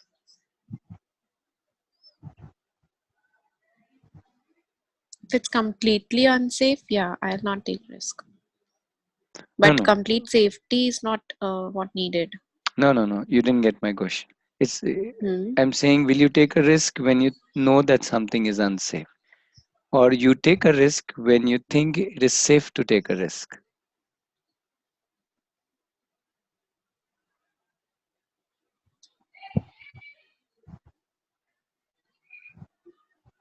Yeah, when I feel that it's safe to take a risk, Right? when there are doubts that, yeah. Right. So I don't think safety and risk overlap. Personally, I don't think so. Again, let's not get trapped by the words per se, Mm-hmm. but I think risk is a different dimension altogether, right? When we take a risk, what do we mean by take a risk? If I play cricket, I know I can be hit by a ball, but is it unsafe? No, I'll get injury. Getting injury in itself is not unsafe. You know what I mean? Mm-hmm.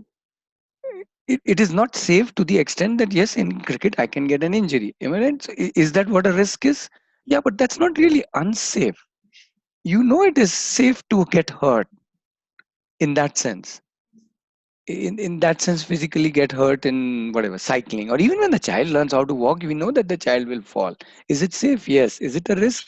Yes, that's the risk of falling in it, but that's safe risk. That much Mm-hmm. injury is expected. uh, Obviously at certain Okay, so level you start become making, even you still take the risk, but you start still being safe by wearing a helmet, or wearing a crotch guard, or wearing a pad. You know what I mean? So it's not, the risk mm, isn't to do with safety. Risk is to do with, okay, that, as I said, it's a different dimension, but it's not to do with safety. Okay, I will tell you okay. what is, what is unsafe. uh, Yeah, not that's what not I like, need to know. no, The no, sorry, example of being sorry. unsafe, like I didn't. jumping from a Sorry, third sorry. floor. Wait. Not. I will tell you. I will not tell you what is unsafe. You will have to tell me what is unsafe. Sorry, I didn't mean it this way. That I will tell you. Okay, I meant you will have to So tell me jumping what from is a unsafe for top you. floor of a building is unsafe. You Are Yeah. you saying Maybe. that? No, no. I'm not saying that. You have to tell me what is Like unsafe. like jumping from a tree is fine for me, No, no. but You're maybe talking about not an safety event. for No, no. You're talking about an physically. event. I'm saying Okay. you have to tell Mm. me what is unsafe. I'm not talking about the event where unsafety will come in, but what is unsafe? When you say this is physically unsafe, So Then playing with life maybe is unsafe for me. okay, so yeah, so again, not in terms of action, maybe in terms of result, you can say, Hmm. right? Hmm. Because the same action can be made safe, Yeah. right? So what I'm trying to say is that you have to tell me what is unsafe for you. Uh, so give me some examples of what is unsafe for you in any category, mentally, physically, sexually. Let's start talking about, because we all kind of broadly agree that yes, we all want the child to be, not want, we all need the child to be safe. The child has a Hmm. need to be safe. Okay, given Hmm. that it's a need, it's a fundamental need, what Hmm. is it that is unsafe for us? Let's get a quick fire from different people. You can also use chat window. Okay, this is unsafe, this is unsafe, not the action, the result. Okay.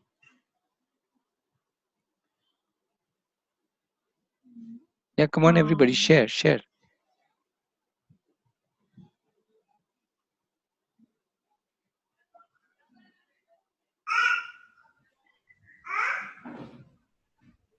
Okay, I'll help you out. Let me give one example. For example, child getting lost physically. Okay. No, no. Hmm. Gunjan, you're still talking about an action. Leaving kids alone in park is unsafe. Now that's still an action, and it can still be. You can have a CCTV camera plus blah blah blah to take care of that. I'm not trying to say the action. I'm saying the result. A result is always unsafe. Yeah. Okay. So getting abducted or I'm losing the child physically is unsafe. Yeah. Child is lost. Right. Child is lost as in not mentally lost, but physically lost, abducted, or removed from me, let's say, or the family, let's say. Yeah. So that is the result of it.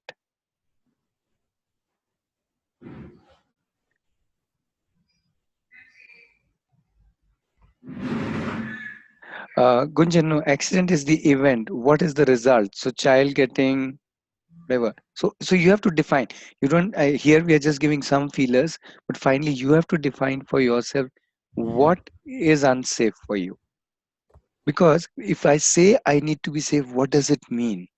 We have to define what is unsafe and then see that that should not happen, or I am taking measures so that events don't lead to that unsafety. Am I with you all?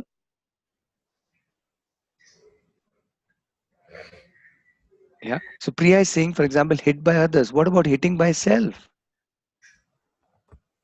Right? Is hitting by self okay? Right? There are there are so many people who are hitting themselves. By hitting themselves meaning different ways.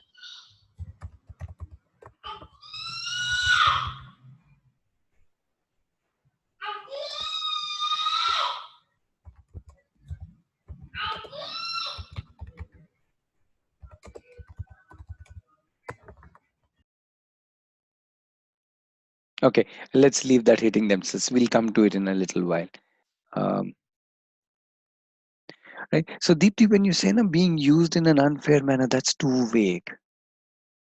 We are not clear. What is unfair? So then you'll have to define what is unfair, right? And you'll define what is used. If I come to your house and I ask your child to get a glass of water when the child is watching his favorite show, is that unfair? Am I using your child?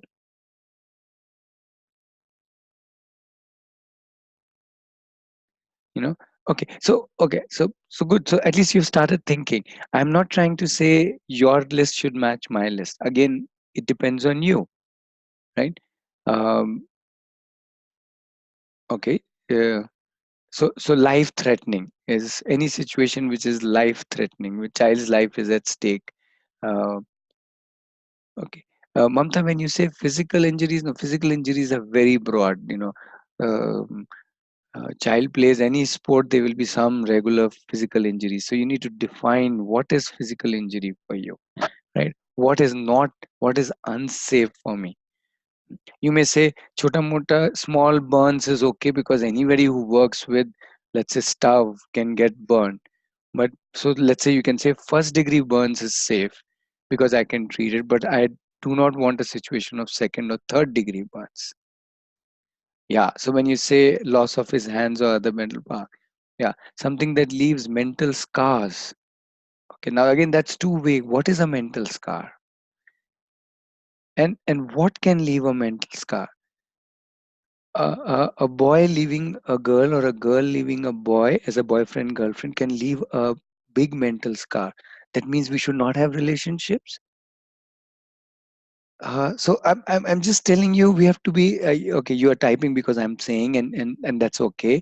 But I'm kind of prompting you that this is not the forum. You have to again sit down and think what is unsafe, and hence what do I want to do about it, isn't it? Okay, let's pause. Let's pause. Um, so let us not be vague. Let us not be. Let's be clear, because only when we are clear we can do something about it. Right. So we need to be clear. What is mentally unsafe? What is physically unsafe? What is sexually unsafe? Most of the time we don't even define that. We know safety is important, but we don't define it. And if we don't define it, how do are we making the child safe? Like couple of people have written sexual abuse, but what does it mean? Have you defined that? Do you know what to you is sexual abuse? At least you be clear, and you and your spouse is clear. Have you done that? If you haven't done that, isn't okay, not tonight, maybe tomorrow night a good time to do that? Do you think it's important? Have you done that? I don't know. How many of you done that? How many of you uh, have sat down and said, okay, what is sexual abuse? Have you answered that question? What to you is defined as sexual abuse? What is sexually unsafe? What is the meaning of it? Because if I don't know what is the meaning to me, how will I work with the child? What will I say to the child, or what will I ask the child, or what will I discuss with the child? Gunjan, not done with anybody, yeah, with yourself or with your spouse, or even with your larger family. If you have grandparents around, maybe include them. I don't know. That's up to you, whom you want to include in that discussion. That really depends on you, for your family setup. So who is defined by you, and what is also defined by you? I'm only asking us that if we don't know what is unsafe, I don't know, Gunjan, whether it helps or not. You you have to figure out. You have to try it out. You see, being vague, does that help you? Can you be safe against something which you don't even know what it is?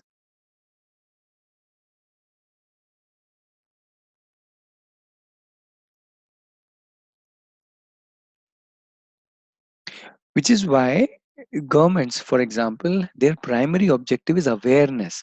They say mosquitoes spread dengue, right? Now, why are they saying it? So that this information of knowing what is unsafe, so mosquitoes can be unsafe. Then you take proper measure. Let's say you take a mosquito net or whatever, mosquito bat or whatever. So you know what you can do. You can take a step only if you know what is unsafe. Now, that is obviously the government telling you. Now, you have to decide what is unsafe for you. So, I was just giving a very simple example to show why it helps for us to become aware of what we think is unsafe. Because it will depend on you, your child, your family scenario, again, your beliefs, and again, what do you want? Okay, let me put up a slide, then maybe the discussion will little turn.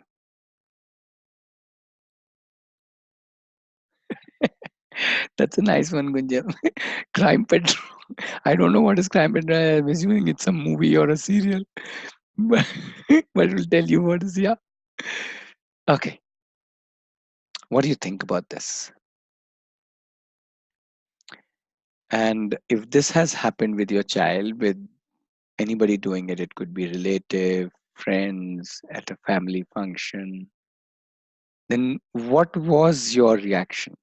Or what is your reaction? As in, I'm not talking about what will be your response. What has been your response?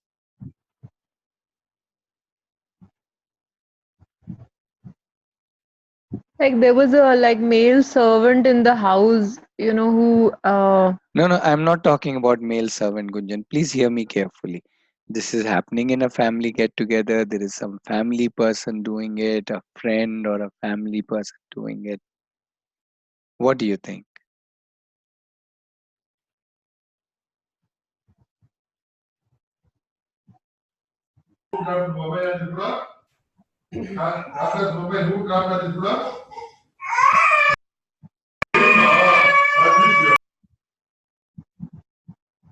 So Sorry, somebody was speaking. I think I just muted all. So can you unmute again and speak?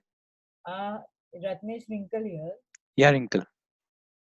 To my child, it happens every time.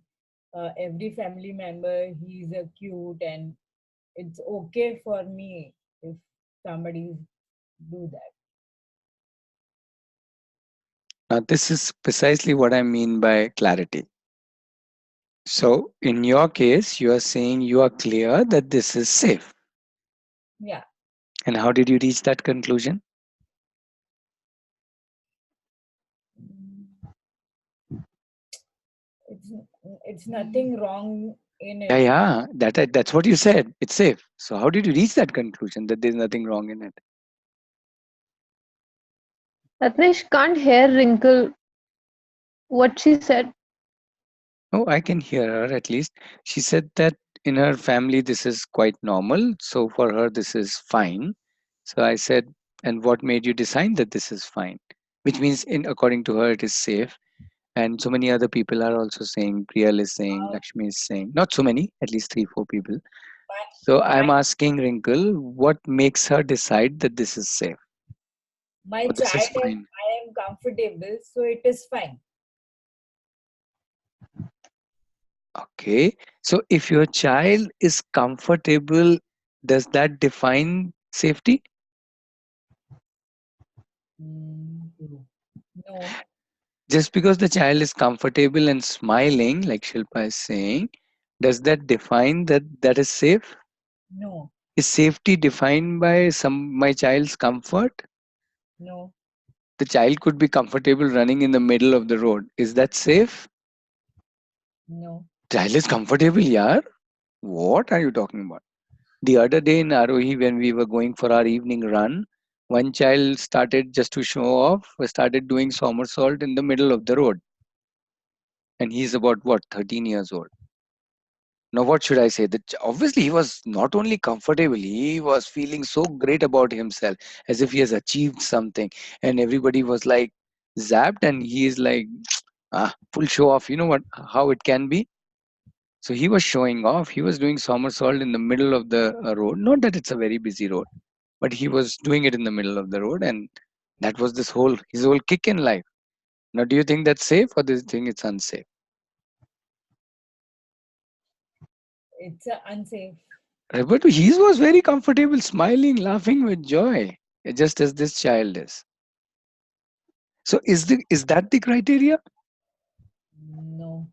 No. Then what's your criteria to say this is safe?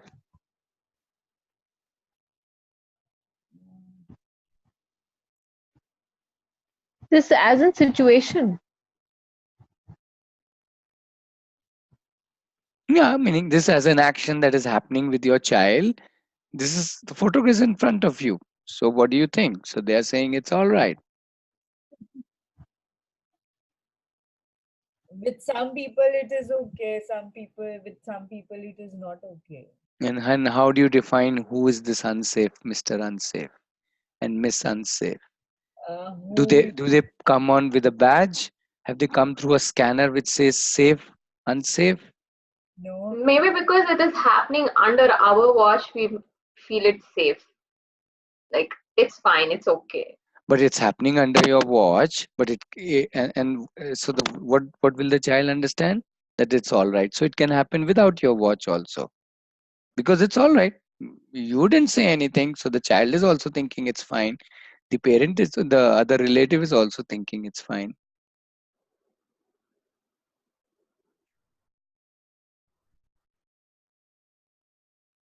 Okay, let's hear somebody who says it is not safe, or you do something else, a different thing.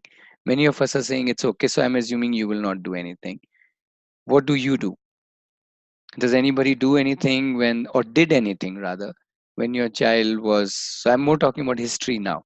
When your child was this age, did you do anything? Haji uncle. Ratnesh, I remember one thing. Like, my mother will never allow touching, whatever type of touching it is. So she will say, like, if you want to talk to the child, you can talk from a distance. Why you, if you want to say cute baby, why do you want to touch the baby and say cute baby? Okay, but that's what your mother was doing. But what do you think? Uh, what I think is I will observe, and if I find it is not acceptable the way the person is behaving, then I will And speak. how will you find that out? Do you I have a will observe, protocol that you follow? I will see like how he is following my baby, or he's doing it often, or he's trying to get familiar with my baby a lot. He's your friend or relative, so you don't Somehow, want your friends or relatives to play with your baby? like we also get intuition, right? Somebody is not doing, Okay. yeah. Okay, you So will get. What if you don't get an intuition? What if your intuition is wrong?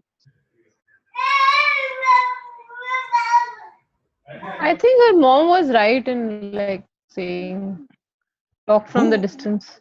Okay, whose intuition matters, Deepti?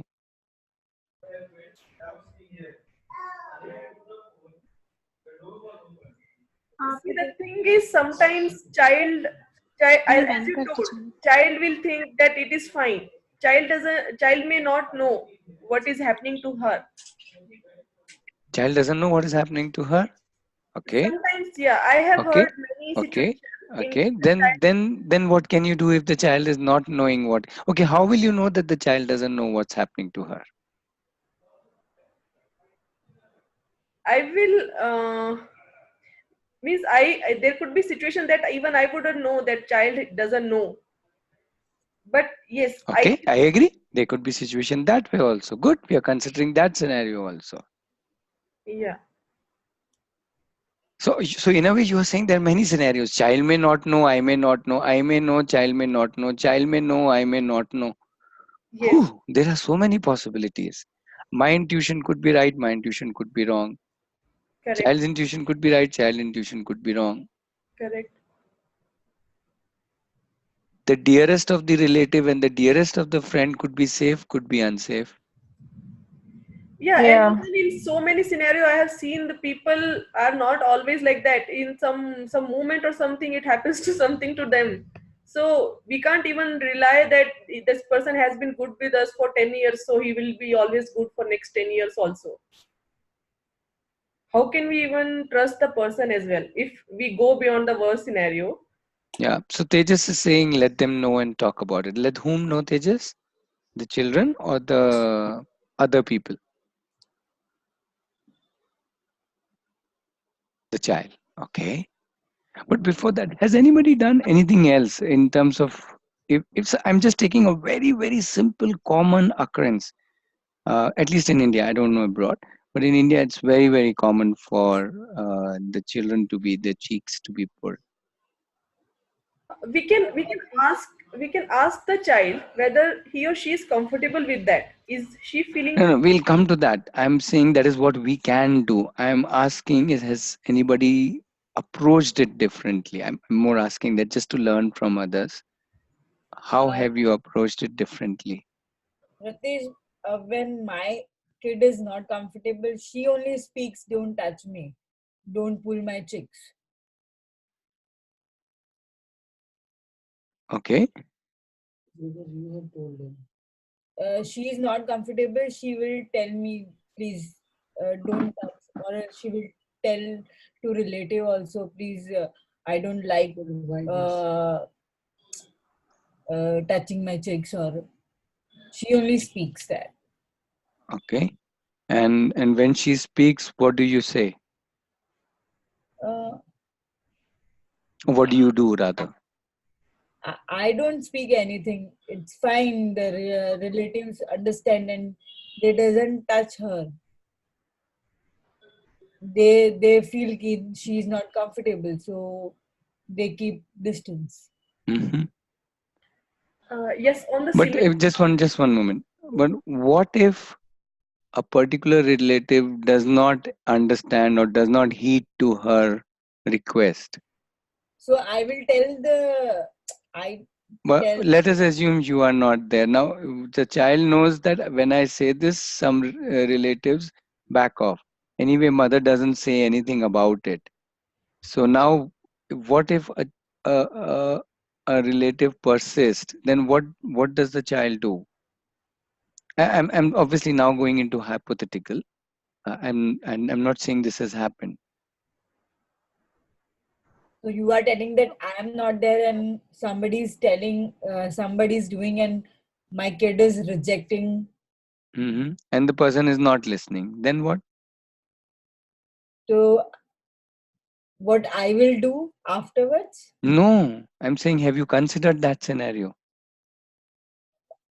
Yeah, I have Yeah. told her that if you don't like this, come and tell me.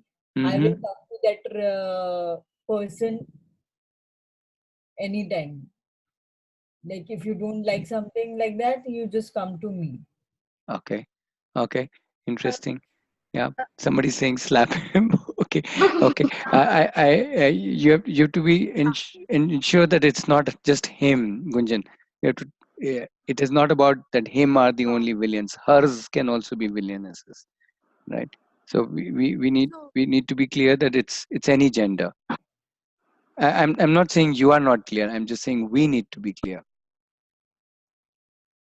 yeah. I think. And Uh, Ratnesh, Yeah, so I think here we need to means I think it will be good if the child knows how to do self defense at least, and if the And situation how will the child know?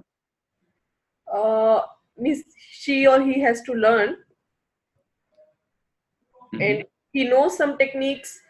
See, sometimes getting physical with the other person may not be helpful. Like the child may not have that much strength if we consider the Okay, worst. okay, okay. Pause.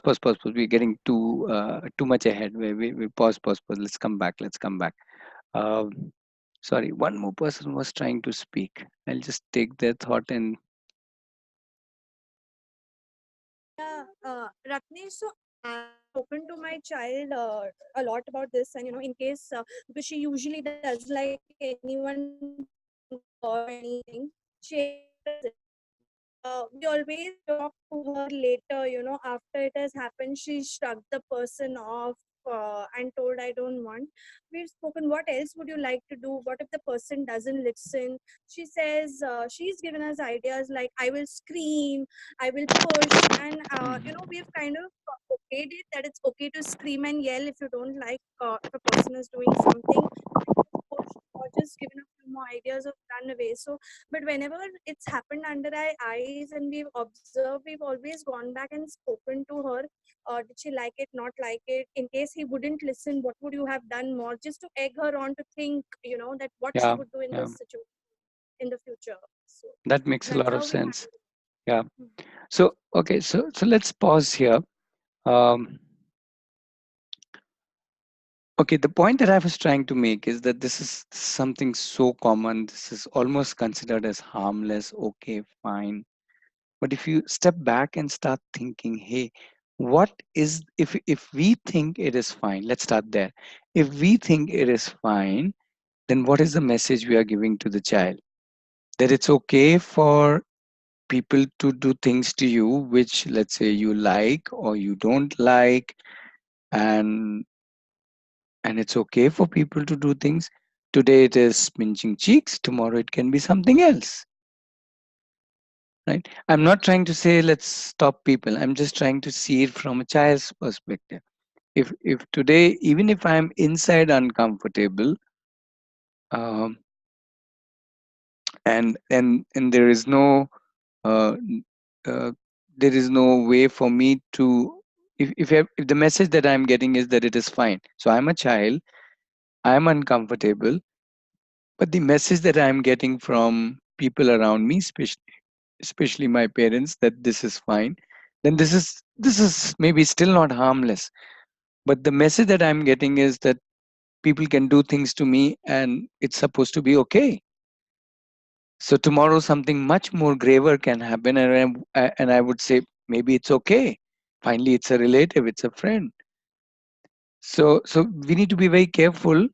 Um, when I say okay, I'll come to what I mean by very careful. But okay, let's just say it careful. We just need to be careful why or what we are doing. Again, what do we want? Now let's take a second scenario. So in first scenario, the child is uncomfortable. But what if the child is comfortable? Right? Do we still give the message that if you are comfortable, then whatever people do is okay with you? So it's not whether the child is comfortable or whether the child is uncomfortable. My point is, and which some of you have already mentioned, is that unless we are clear what can be unsafe, and when we either proactively, which is what I would personally recommend because it's a question of safety, we would proactively or even otherwise after something has happened, unless we create an awareness and understanding around it, unless we um, like how Tejas is mentioning in the chat window, let them know and talk about it. Like how Preeti was mentioning, we invite the child to say, hey, what would you like to do in such a situation? What else can you do? How else can you deal with when you are feeling uncomfortable? Or even when you are feeling comfortable, but is it okay for people to, let's say, touch you, do things with you? And kind of at least get a sense of where the child is. I'm not saying we start giving immediate gyan to the child that you need to be doing this or doing that, slap him or whatever. I don't know if that is one approach. I will give my ideas to the child. The other approach is let the child understand his own comfort, discomfort, action, reaction. At least there is a conversation. I'm not trying to say people are villains out there. I'm not against physical contact and obviously that is up to each one of us what we believe in. Uh, Hugs, uh, even kisses, so many things is so important for us to connect with people around. Simple hugs can be okay, but a hug can be a hug, but a hug can be an uncomfortable hug. Now, how does a child develop a sense of it? Maybe the child already has a sense of it. And even if the child does not know it intuitively, maybe when we talk about it, the child can connect with herself or himself and say, do I feel comfortable? What I don't feel comfortable with?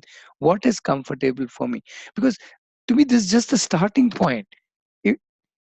If, if in smallest of the things, I can be aware of what I am going through as a child and even as a parent, then I can extrapolate it to situations where I would really need to act as a child.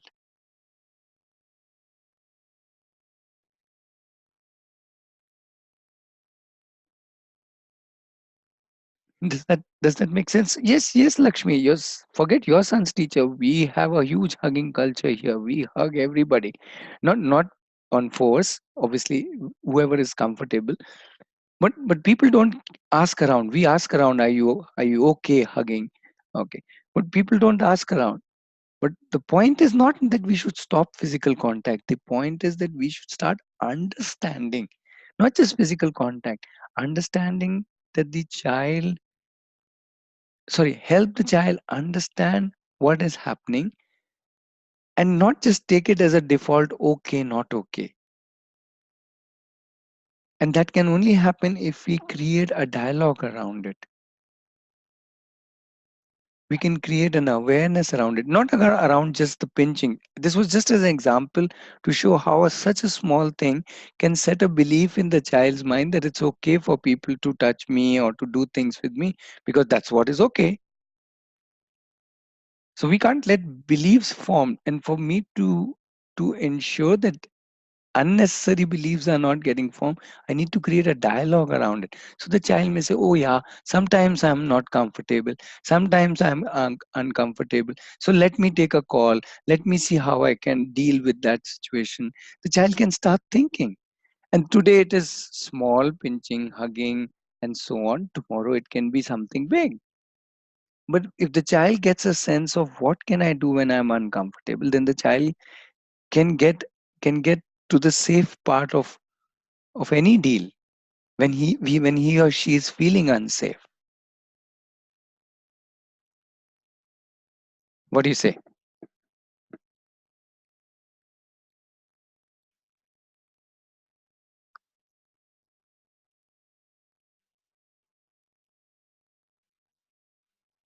Right.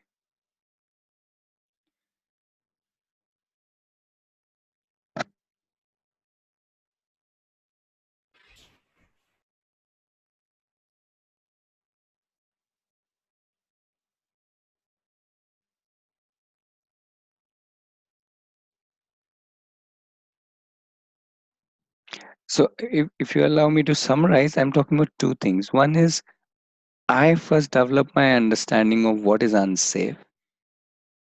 And given that I have some understanding about unsafe, obviously the child will have his or her own, depending on wherever the child is. And then I start an open dialogue with the child about it, where the child starts thinking about it. Just like I need to think, the child needs to think. Finally, I can't be with the child all the time. Can you be?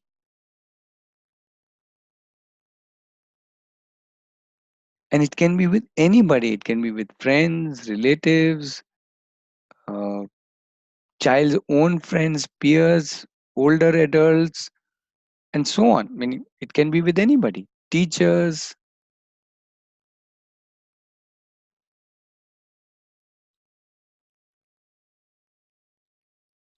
Let's take a simple example. Mhm. Let's say you are coming to Aarohi. Some of you have been to Aarohi. Some of you have not been. So let's say you are coming to Aarohi. Yeah. You prepare, you pack your bag, and you do everything. You know, at ROE there will be so many people. Ratnesh would be there, other adults would be there, other children of different ages would be there. Do you do anything other than physical preparation? As in suitcase pack, this, that. Maybe you talk about what all fun things we'll do there. Yeah, we'll do there. Like Wrinkle came, Gunjan came. Did you do any other preparation? Did you do any safety preparation? Oh, Did you ask your child, what if Ratnesh uncle touches you somewhere? What will you do? Just because Ratnesh uncle takes Jagriti, he's safe? Oh, come on. Does your intuition tell that Ratnesh is safe? Oh, come on. We can't go by that. I'm not saying we create demons out of it. We don't want to make the child a scared place, but we can say, but but what if it were to we were to say, okay, we are going to a new place. What if somebody, we don't know who, what if somebody touches you, troubles you, teases you? What if that happens? What would you do? What would you like to do? And the child says, it is possible. We are going to a new place. We don't know those people. Even, or you're going for a marriage, let's say. Do we prepare our children? What if some uncle, so what if some auntie takes you somewhere? Say, चलो chocolate खा के आते हैं.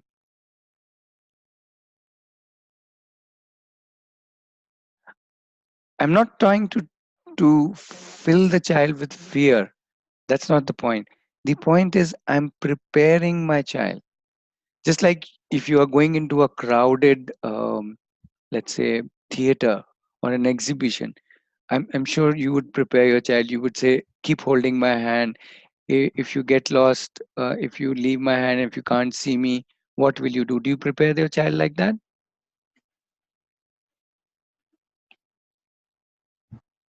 Yes. Yeah. Right? In that case, probably I'll be more, cautious.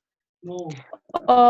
What do you mean by Because you will be more probably cautious? I feel let the child, no, I feel let the child believe in the good of the people till a particular age at least, अच्छी as per I believe there is, good in the But world. I Gunjan, mean, the he'll be exposed to unsafe, reality. but unsafety isn't thinking about age.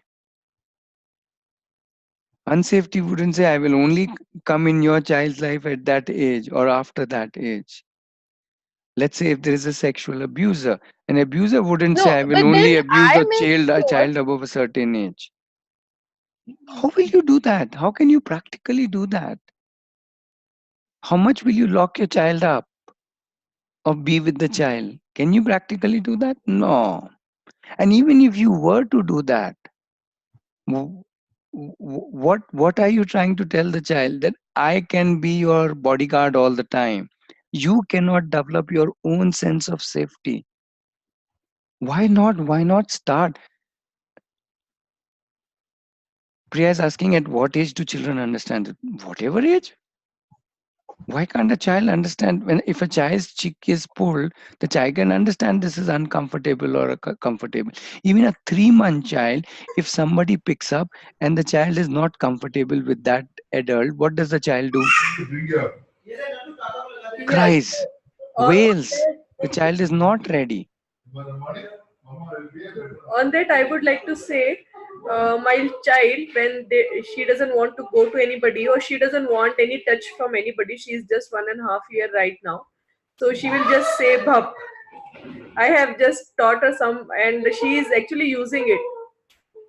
Absolutely. So More than that, even if you don't teach her, at 1.5, they are super smart. They will start crying so badly that yes, the other person will only say, you only take it. I can't handle it. yeah. And one thing I observed is earlier I used to say, no, why are you crying? She's your friend. She's, Ah, but there now you go. I have stopped. Somehow I realized that this is not something I should do. It's her comfort level, and she should decide whether. Absolutely. Bang on. Thank you for this.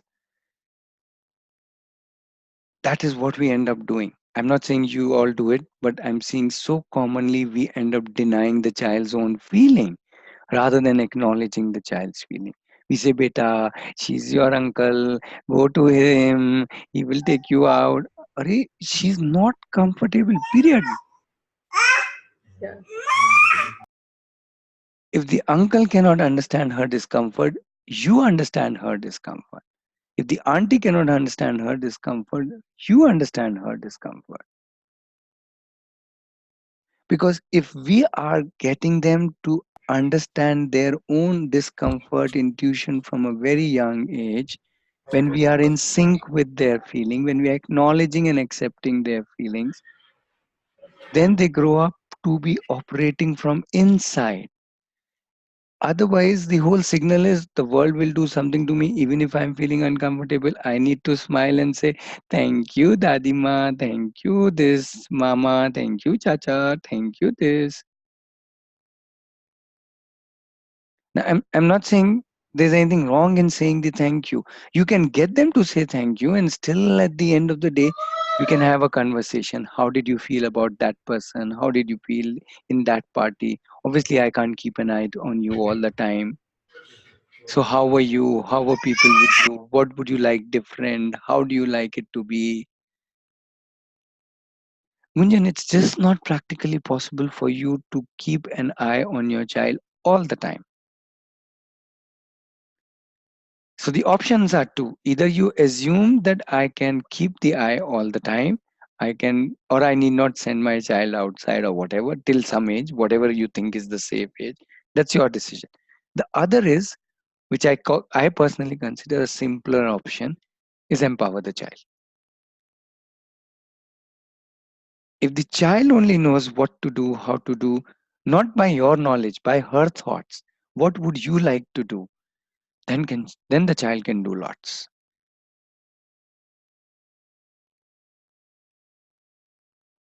And Priya, you don't have to see what age the child understand.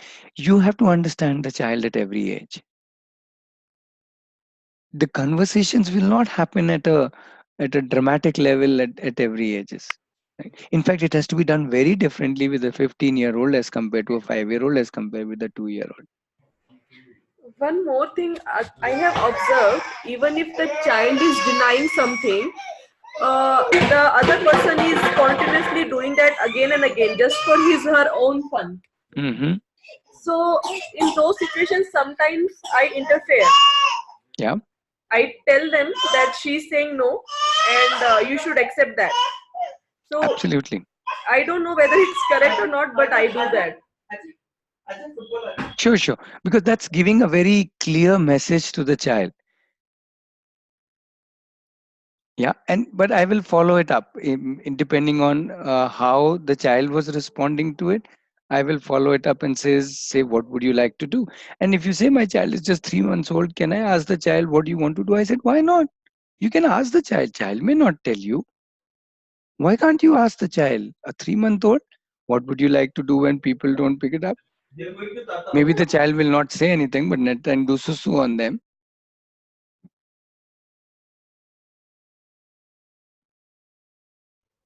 Yeah, now I realize she says, even if we ask her the question, maybe she is not understanding the language, but she understands the expression and she responds either yes or no, or Yeah, because you can sometimes, act it out.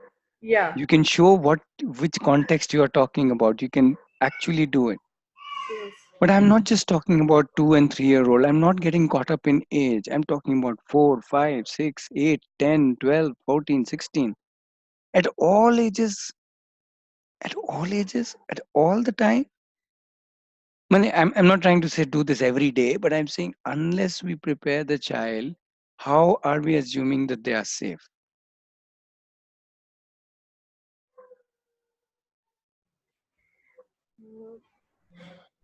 I would like to say tell one more incident if you allow.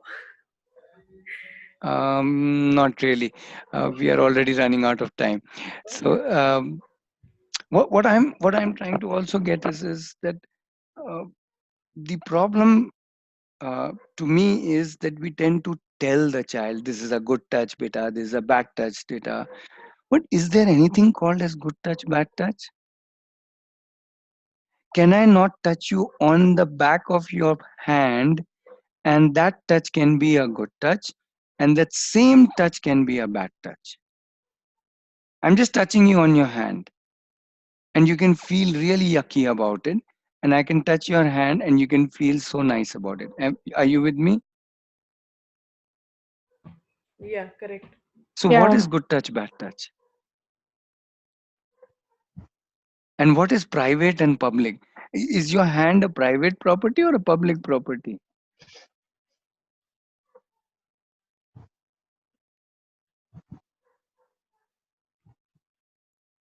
So, I'm not sure these catchphrases do they really work? In the sense, what am I telling the child? Can I tell the child this is safe, this is unsafe? Police wala is safe? Oh, come on. Your uncle is safe? Oh, come on. Uncle can be more unsafe than the police wala. Police wala can be more unsafe than the thief. Right? The what we call as private can be very public, and what can be public can be very private. What is good can be bad. What is bad can be good.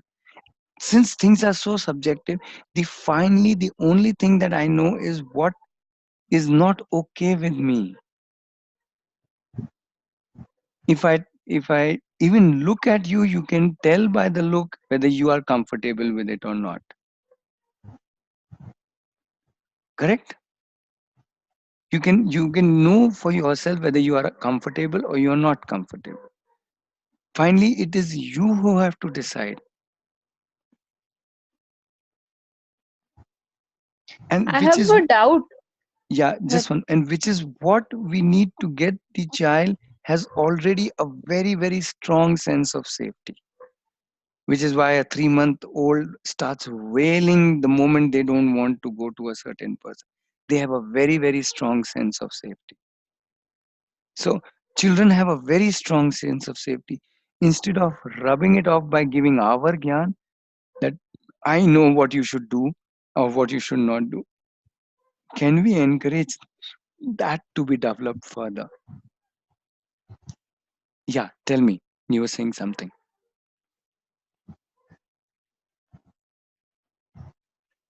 I'm saying so next time, some person touches the child too much, like not one, two, too much, and I am getting uncomfortable. The child is not saying anything. Hmm. So in that case, should I, tell the person? I really liked what Deepti's mother had said, that if you want to talk, just talk from a distance. There's no need to really touch or hug out of occasion. Hmm. Okay. Yeah, Or is you it can. too rude? Or I, is it I, too rude to it's say not that? a question of, okay, forget whether it's rude or not. Forget, is that person important? No. Are you important? No. Who is important? The child, yeah. Right. So let's bring the child in the picture. So, but then again, I'm not clear. Then what message I am giving to the Right. child, To the that all child, touch is bad. absolutely. All touch is bad. Exactly. So why do you want to give that message to the child? Why do you want to give any message? Why can't the child come back? Why can't you connect with the child and say, what were you thinking? What were you feeling? What do you think about that person doing this all day to you? If you were liking, in what way were you liking? So I can understand from the child where the child is, isn't it? And if the child is looking at you, So what? If the child is looking at you, so what? It depends. What do you want? You want to drive the situation, or you want the child to become the driver? Because you so won't be there everywhere. the child is looking for a clue whether it's Yeah, right but to be should touched. should the child get a clue from Gunjan, or should the child get the clue from inside him or herself? Yeah, What do you preferably want? inside. If that is preferable, then I will hold my cute in my pocket and say, you tell me what are you thinking. You tell me what are you Yeah. feeling. You tell me where you want to draw the boundaries. You tell me what is unsafe for you or uncomfortable for you, depending on what the situation is.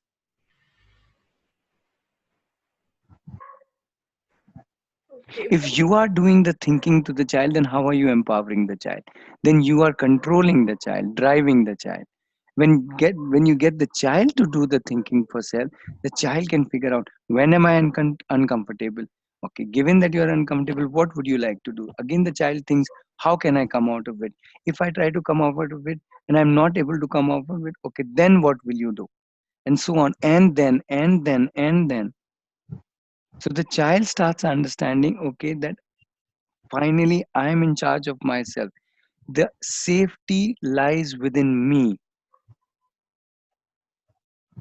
There is nobody else who can ensure my safety, because nobody else can be with me 24 bar 7. The only So person who then is all, just again, one moment, the only person who is always with me is me. My abilities, my intuitions, my antennas, my solutions, my ways of dealing with unsafety.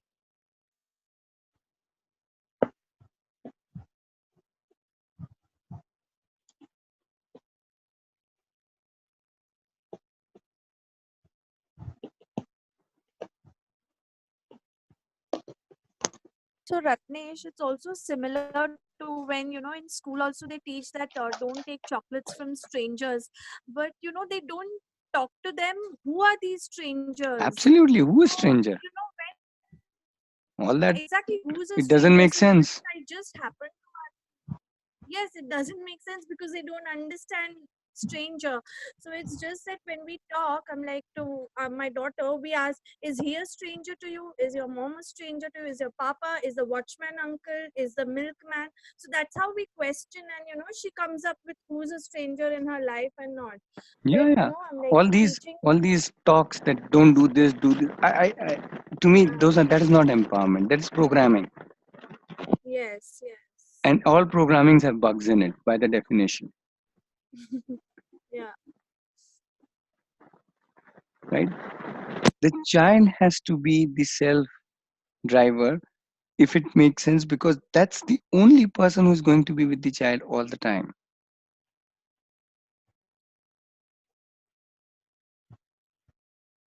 So we have to decide what is unsafe. We have to discuss what is unsafe, and we have to work with the child for the child to think, right from sensing to thwarting to escaping any kind of danger. It could be it could be start with fire. It could be to do with injuries. It could be to do with road travel. It could be to do with public spaces. It could be to do with touch. It could be with showing inappropriate stuff on, let's say, a phone or a TV, and whatever you think is unsafe.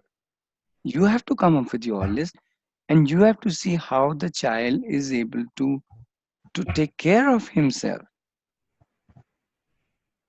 or herself, because that's the only person.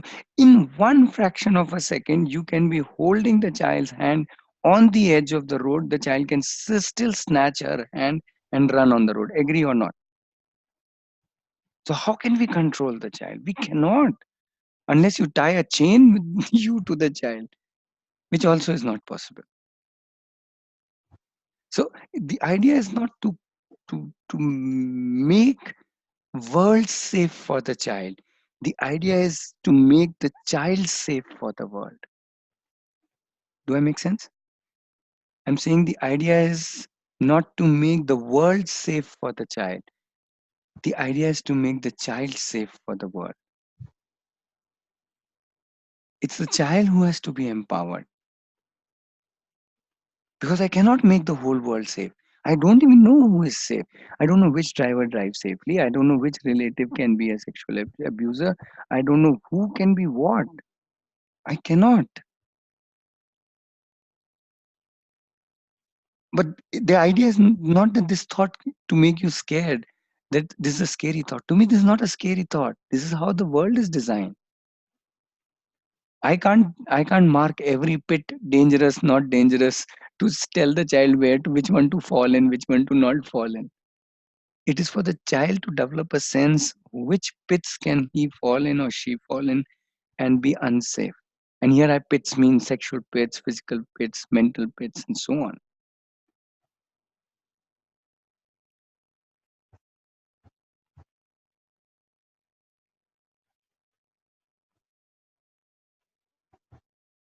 So when it comes to safety, the question we ask is exactly this: how will you prepare the child? Or how am I preparing my child? It's more about preparation rather than about, it's almost like pack your bag, dears, we are going to that place. So it's like I just don't pack the physical bag, I also pack my mental bag, that how can I be. And we can, and that is where we have lot of stimulus. In a movie a scene comes, later on we can discuss. Something happened, later on we can discuss. In a story something happened, later on we can. So there is stimulus all around. If this is our agenda, if safety is our agenda, the problem is we start thinking safety is not our agenda, safety is our responsibility. We start trying to make the world safe for the child rather than making the child safe for the world. So it's a different thing. What I'm saying is safety is not my responsibility. Safety is child's responsibility. Safety is my Agenda. agenda. I need to work on it so that the child becomes responsible for her and his safety.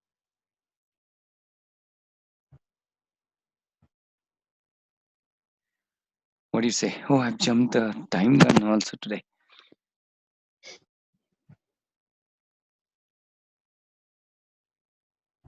Yeah, it all makes sense. But coming again to the question, like, what's the right age?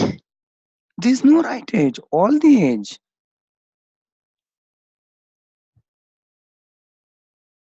So just wait until the child comes to ask the question or be proactive.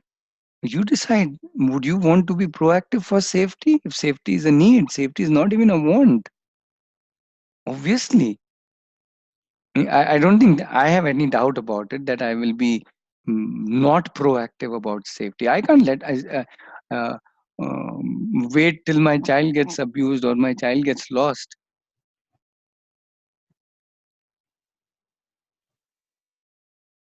Preparation means it has to be done in advance, isn't it?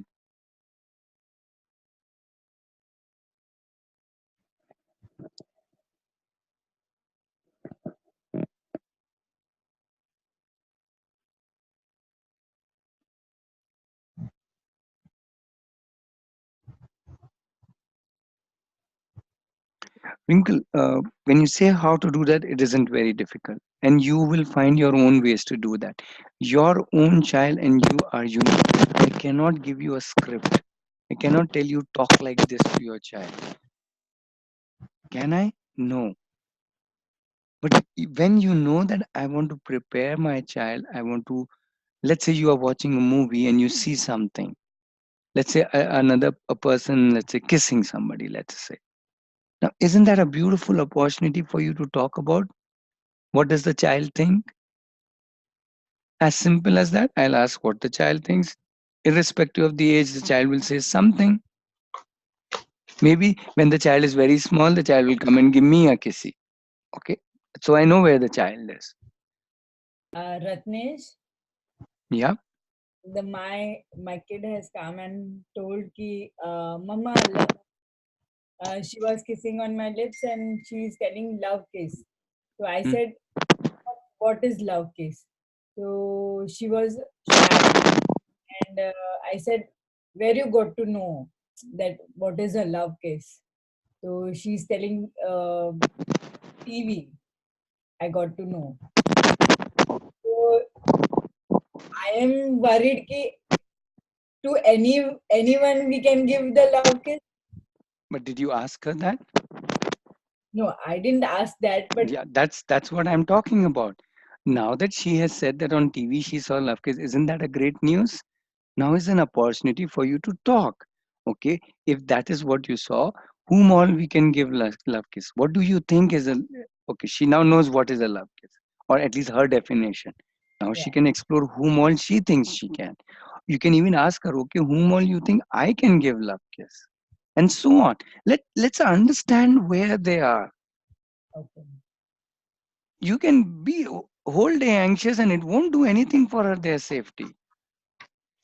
Rather than being anxious, let us be understanding, let us be thinking. Let us say you are going for a marriage and I can ask, beta, that day you were talking about love kiss, now we are going for a marriage function, there'll be so many friends, relatives, whom all will you give love kiss? At least I get to understand where she is. okay,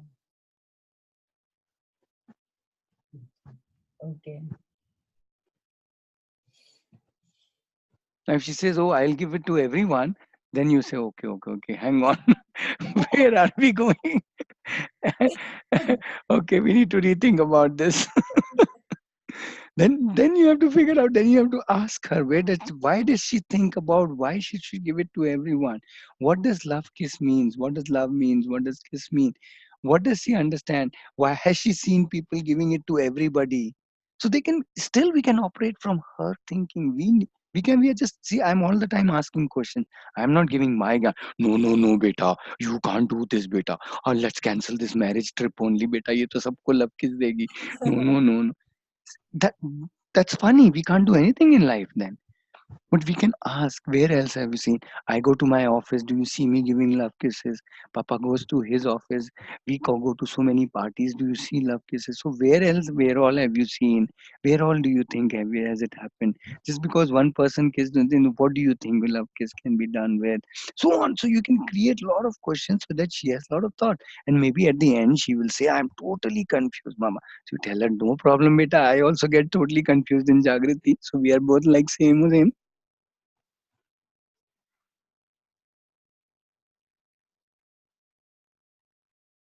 No, so we are all same. I am also equally confused. And So if the I child, I think we will pause here. We will do if the child more questions in the next session. Okay, so what I'm trying to tell you um, is that don't think I'm very clear. All I'm saying is I'm equally confused. The only thing is I enjoy my confusion. I work here with a new child literally every other day. Somebody comes, somebody goes, people coming, going, children joining. Every child is different. Every child brings in new beauty to this planet, right? Into my life. And you think I have clarity to work with every child? Oh, come on. Then I will be some magician or god or whatever. I am none. But I enjoy that confusion. I say, okay, here is it. I don't know anything. Now let's start. Let's see where this child is. Let's go on a walk with this child for a few months, weeks, days. It's a walk. We'll walk together. Not that he has to understand me, but in during that walk, I can understand him or her to whatever extent.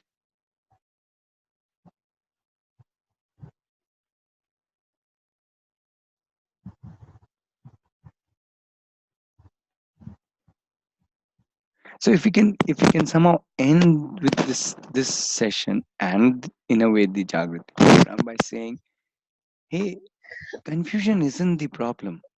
Confusion is the solution. Confusion is the beginning of thinking, of searching, of exploring, of understanding. It's when I'm confused that I look for understanding.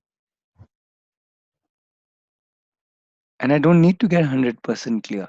The process of understanding itself is so beautiful.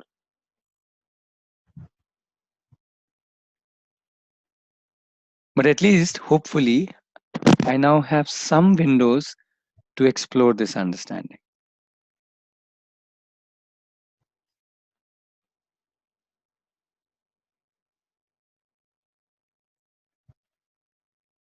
Yeah. Okay. So I know you have a lot of questions, and I know that I have all the answers. So all the answers I'll give you in the next session, which is an open session. Actually, I would send it in a Slack only. I want to actually do it on Tuesday itself, not on Friday. Something may be happening on Friday. So yeah, so we'll figure out when we will meet. We will we will continue, not just here, as somebody said, there is always Slack here. Slack is always there, nobody's closing it. You can keep on asking questions. I will keep on answering your questions. I'll give you all the solutions. So till then, let's stay confused. let's enjoy our confusion. Absolutely.